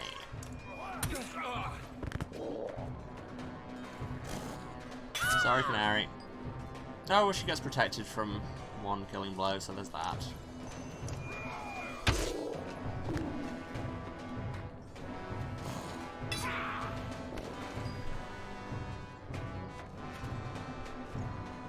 Oh my god, why have I got Roek in the worst position possible? Finally, now he actually has some liberties, and it's only taken all of his turns so far. It's now round what? Does it tell you what round it is? I thought it did. Maybe it doesn't. Oh well. My point will just go undemonstrated.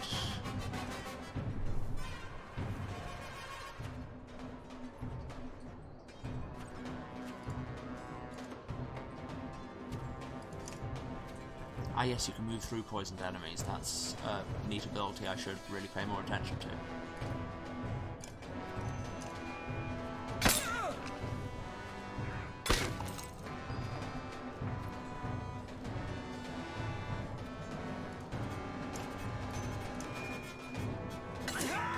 Oh, I thought that was Parker attacking. Didn't think it was Deirdre.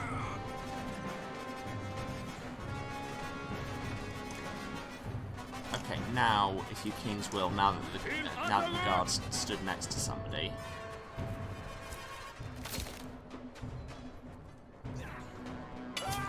Yeah, that's how that skill works.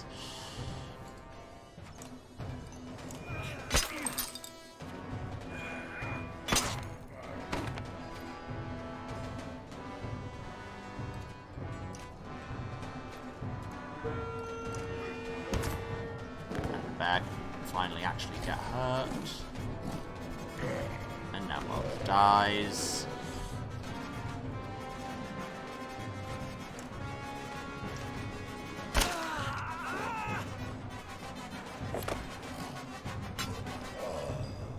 And now Harkon dies, but it's fine because finally Roek is here to save the day. They're dead.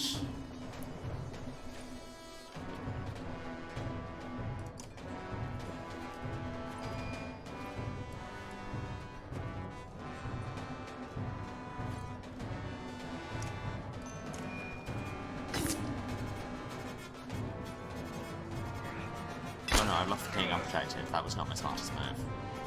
Well, I say unprotected. Deirdre, kill him. Well, managed to kill him. Good dodge. This whole being able to dodge strength attacks, pretty solid. Bots, I am trying to have a climactic battle. I am foiling a revolution, and you just have to come here and assume that I want to pay money to be famous. I don't. If I wanted to, I would have done it with the first dozen bots. Excuse me, I'll illustrate my point here by murdering someone with an axe. What point am I illustrating? Excellent question.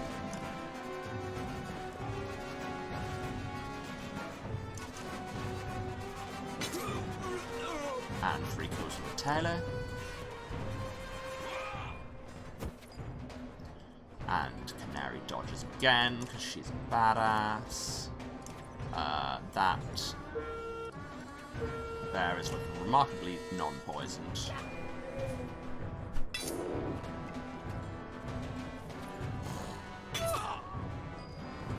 Well, you know, she got to poison a bear before she died, and really, how many of us can say that? Now, Deirdre, if you'd like to finish off that bear. Yeah, okay, these Horseborn are really proving their worth in this fight.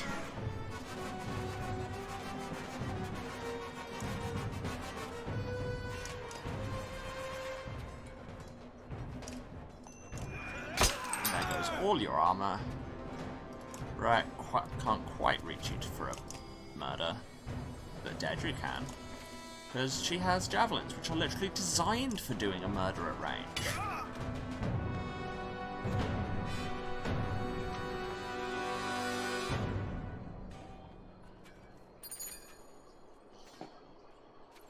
Ten renown for murdering people with Hawkspawn. Like that. Rourke gets a level. Skaha and Hakon and Margaret get injured, but you know.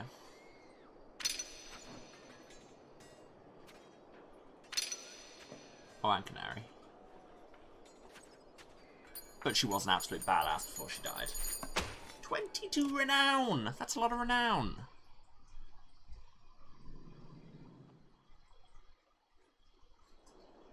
Reinforced gates slam shut behind you, while archers on the wall deliver death to those outside attempting to approach. Brave fighting out there, but you should... King Mynolf is panting and bracing himself on a knee while grabbing his side where Ruga stabbed him. But you should know, there is no plan for weathering this storm. His hand gestures to a great many things before he gasps and falls to the ground. Menders arrive and take him away. The closed gates, the stench of death, all of it threatens to turn your stomach and make you sick. I'm glad we're still alive through all this, but I know. We fought so hard to get here. For what? Even making it inside Arberrang's walls feels hollow now. It wasn't supposed to be like this. We were going to save everybody. At least Hakon and the Varl are still with us. Oddleif's eyes look as empty as you feel as she slowly glances around. What now? Now, I'd really like to find some place to fall asleep and wake up to discover this was all a bad dream. Oddleif nods her agreement. But we've got to prepare for Ruger's retaliation. He'll keep trying to get in. And then there's the darkness. Juno said we have to hold out until they finish what they set out to do. But how are we supposed to know when they finish? She said to hold on until the darkness breaks. Until they're going to stop that darkness themselves. They're going to try, and we're going to try and stay alive until they do. Oddleif seems to take strength from your resolve. She takes a deep breath, and her eyes focus on a man running toward you. Let! The man yells, then he gets close. You recognise him as one of your scouts. It's Tolle, he whispers. They're dead. Every one of them. Hoof prints all over the place too. His words hit you and you scan the crowd. Unlike all the other fighters who are now resting, Canary and her horseborn are standing in armed ranks. They all look out of place, yet confident. You even think you see their leader smiling.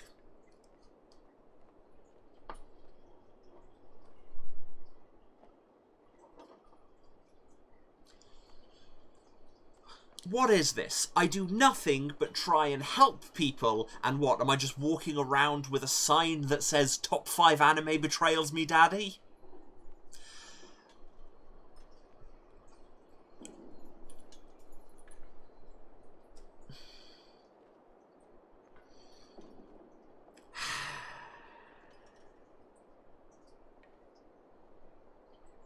If she's still got that item that lets her dodge death 35% of the time, I'll be very annoyed. Chapter 15. In fear, quake all. Okay, but we're just cutting away before that betrayal. Oh wow, that has already advanced significantly more. Remember Grundar? Gone. And here's Ivar.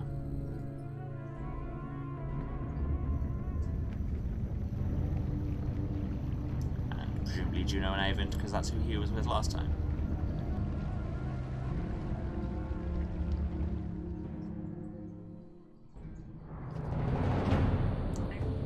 Ah! It did not need to come to this. You killed her. Stop this, Avent. That's enough. Those voices were all over the place. I was not expecting to be thrust straight into real-time dialogue like that. You told me we'd been in and out of here. This isn't in a night. We hoped Valkadusi wouldn't be foolish enough to attack us. You hoped I would let An escaped prisoner and a dead Valka rob us without a fight? We hoped you would see reason. Reason? Yes. What was your reason for breaking the world? You look at Juno, unsure of what to say. You didn't tell me all this was your fault. Juno looks at you, but says nothing.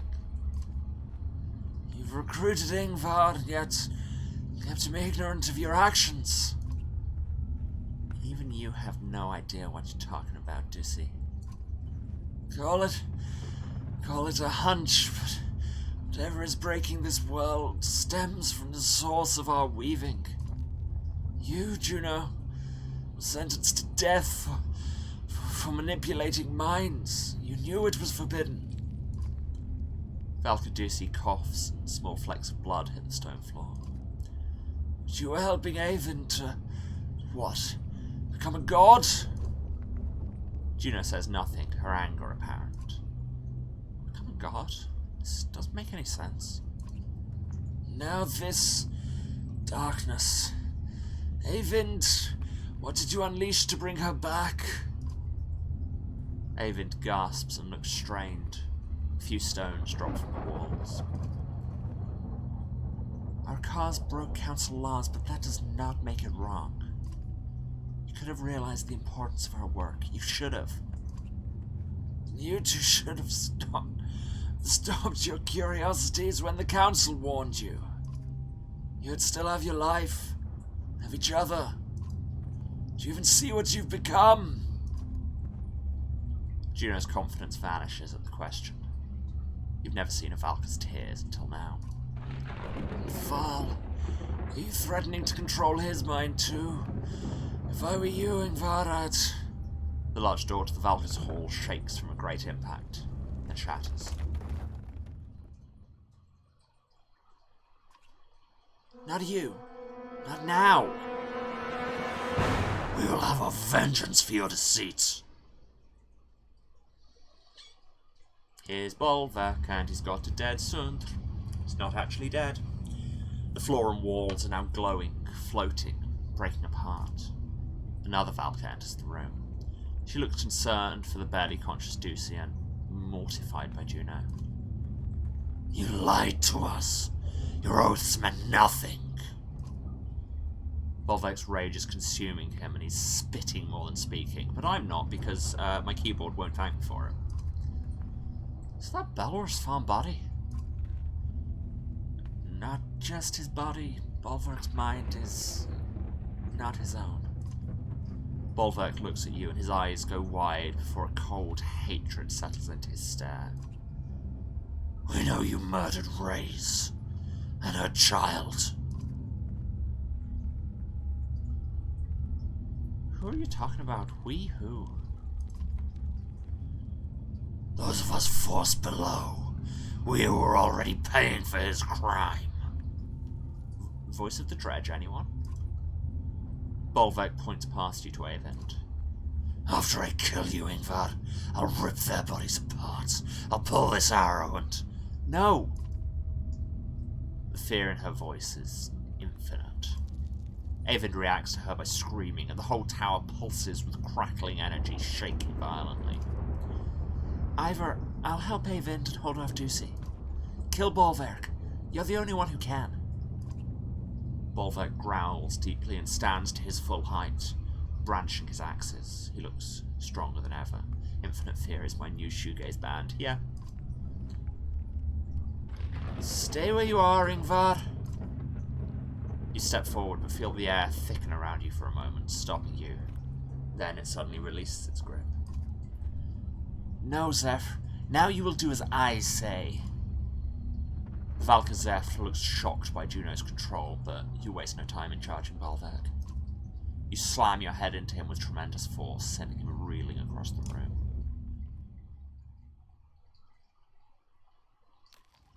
I feel like we're the bad guys in this fight. But then we're fighting against a possessed berserk who wants to bring back who wants to unleash an army of dredge upon us for reasons. So, question mark. Okay, I've got Ivor, I've got Zeft.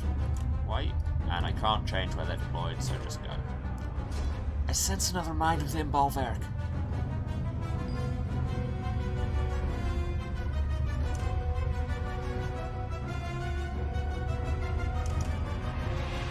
For all my people who fell to your schemes, you'll pay. Okay, that's a neat effect. Wait, did Bolverk just go JoJo on us? Is Bellower his stand? With your people?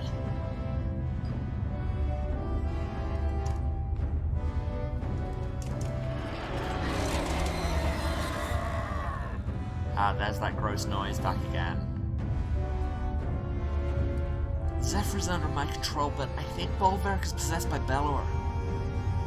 Bellower? Seems like I'm payback for my arm after all.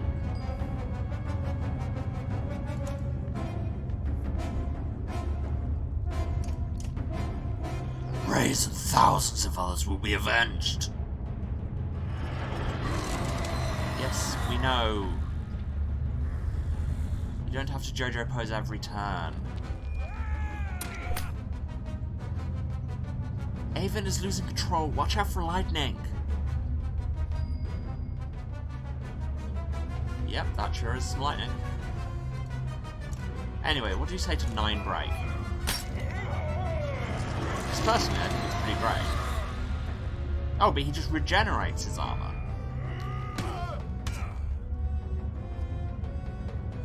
Ride Zephyr's wind. A lightning strike might free Bolverk's mind. Suddenly, you can see forever. Hey, Bolverk, come get me. Chase me, chase me.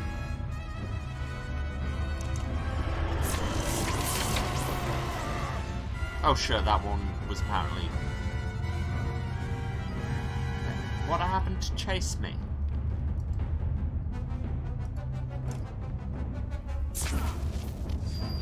Okay, I'm an idiot and didn't read. That's on me.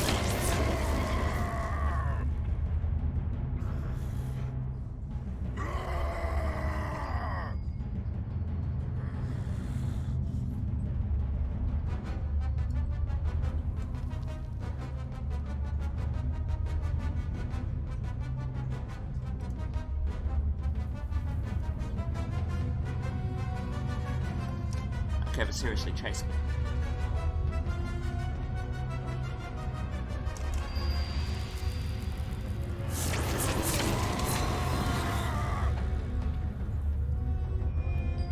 Okay, it really needs to tell you when the lightning bolts are going to happen.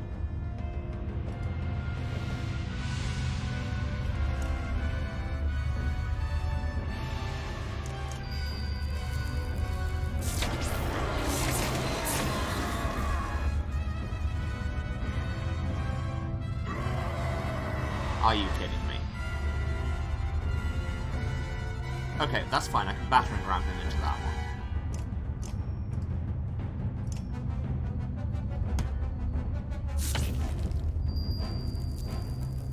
Did that work?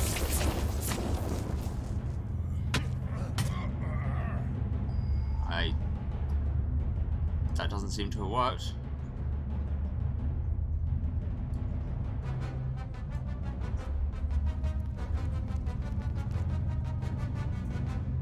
Oh wait, there's another one there.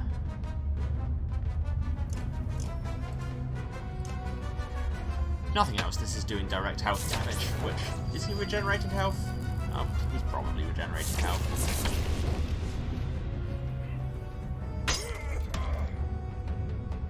And he's going to kill Ivor. And then we're going to be screwed.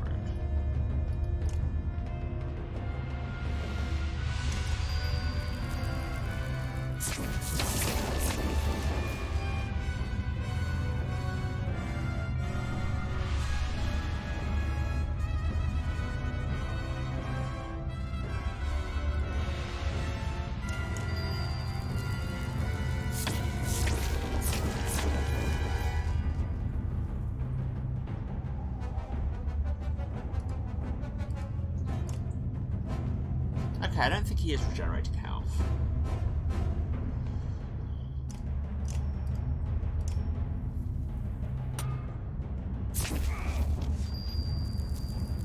also I'm not doing damage nearly enough.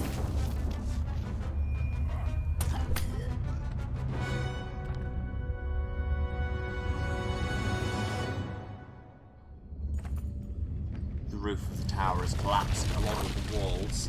Avent has clearly strained himself beyond his limits. Scripted loss?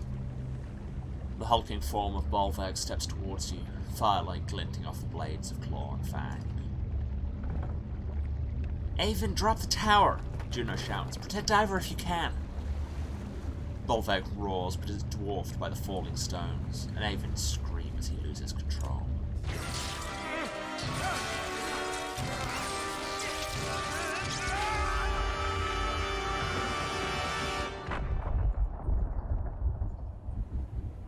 In a flash, Wow. threads unwind.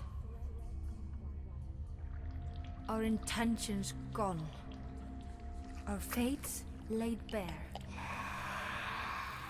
We're forced Also, the to serpent change, is here.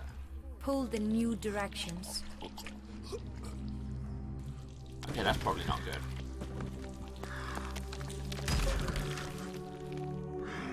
For good or ill, we cannot know.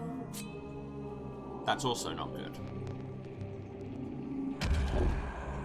Bad end? How far do the echoes of our struggles reach? What can we expect from our efforts in this breaking world? Our answers, the reasons for our journey, lay just beyond these walls. The darkness is swallowing the world worth poking.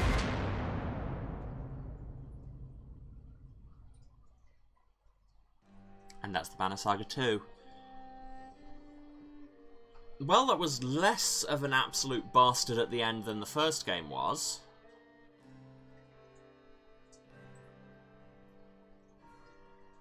Oh, Stretch is right.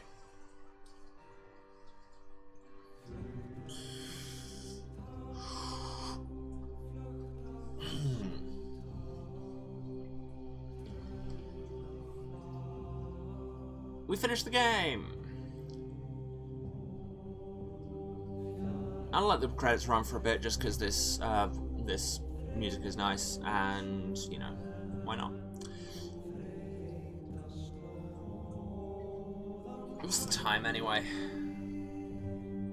Yeah, it's already 4:15. I think, especially given that we've already had one unexpected interruption, but on the other hand I haven't taken a break, we are just going to leave it there without rolling straight into the third game. That feels like it would be an act of foolishness. So I'll actually try and get some tech set up for it, and also try and sort out whatever the hell is going on with my computer. But hey, that's for next time. For now, we did the thing. Ruger isn't dead, the king probably is. Bolverk isn't, and that's probably a bad thing. Bellower absolutely isn't, and I mean never was. The serpent isn't. Is Ivor dead? Did we see Ivor at the end there? Oh, if they're going to have Ivor die because we failed that last fight, which was confusing. Who knows, maybe that fight was as much of a bastard as the last final boss fight, if you actually tried to win. But you get the end anyway. Special thanks, Rihanna Pratchett. Huh. Suddenly I want to know the story there. I mean, the story is probably just the devs knew her. Writers know writers.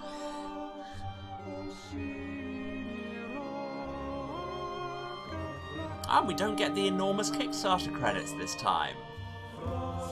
We beat normal difficulty. We got a chicken quartermaster, which is make sure everybody's got enough food and never get to Arberrang without ever dropping below normal morale. So that's neat. So hopefully those renown will be saved for next game, because we're done with this one. Yeah. This is very nice music. But I'll talk over it now. And in fact turn it down, it's quite loud. Okay, that's better. So, yes. I think we're just going to go straight to the wrap-up and finish a bit early, because you're always telling me I should get some more rest, so, you know, I'm going to do that. So, thanks for everyone who's watched. Thanks a lot if you stayed to the end, means a lot. If you've been watching, you know where to...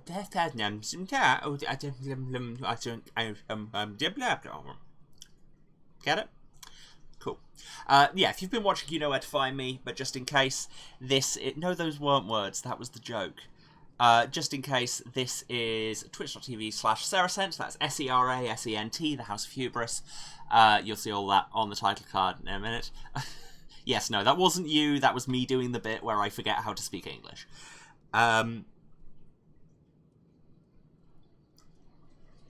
Yeah, and we are playing this whole series, so when we come back next time, it'll be Banner Saga 3, which I remember being really dark, like, even more so than the first two, so that'll be fun. And by fun, I mean, oh god, why did I choose this series? By which I mean, I am actually having fun. But yeah, it's heavy. Yeah. And after we finish that, we'll be moving on to things that aren't the Banner Saga, because, you know, it's nice to switch up doing series and, like, shorter games, and we'll be doing something. And I have some ideas of where we're going next, so I'm looking forward to it. Yes. So, if you want to be notified when... I haven't even said the times. What?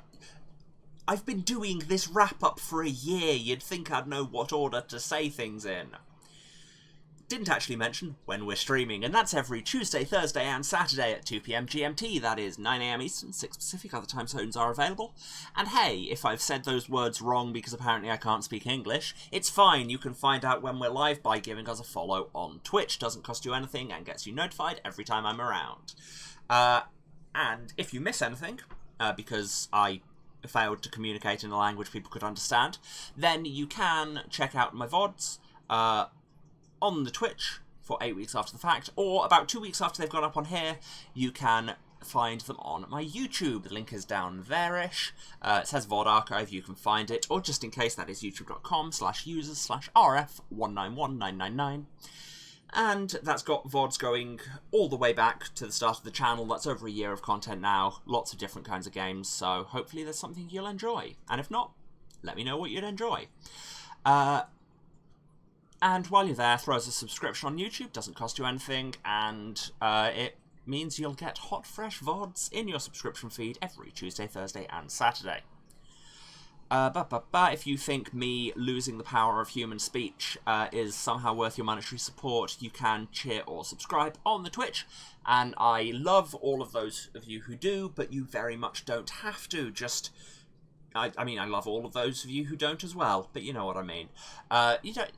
So you don't have to. Just turn up and be chill and be good to each other, and I'll love you anyway. And don't be bots, and you know that. Then everyone wins. Words. If you've got Amazon Prime, I will remind you that you have a free Twitch subscription. You don't have to throw it at me. I'd love it if you did, but give it to somebody. Support a streamer rather than Amazon just keeping all their money to themselves. It costs you nothing, costs Jeff Bezos something, and thus on balance a moral good. I think that's everything. If you want to see me elsewhere on the internet where I can possibly form words because it's in text form, check out my Twitter at Waruce, that's WARUCE, where you can see stream notifications and memes and me talking crap, and also, now hopefully going up weekly, my Connections Online Quiz League World Championships matches. We had our first one last week, and it is already up, and I put it on Twitter. We're going to play our second one in like 2 hours, and yeah, I think they're all going up on Sunday every week, so, you know, check out the Twitter for that, or, I don't know, follow them on YouTube. I quiz a lot, it's a thing. To those of you who haven't learnt this yet, quizzing is like the thing I do other than streaming. So yeah, maybe check out some of that, it's a lot of fun. And now I think I actually am done. And instead of just sitting here making noises that make literally no sense to anyone, least of all me, for any longer, I am going to call the stream a bit early and say goodbye. I love you all, and I will see you again for the Banner Saga 3 on Saturday.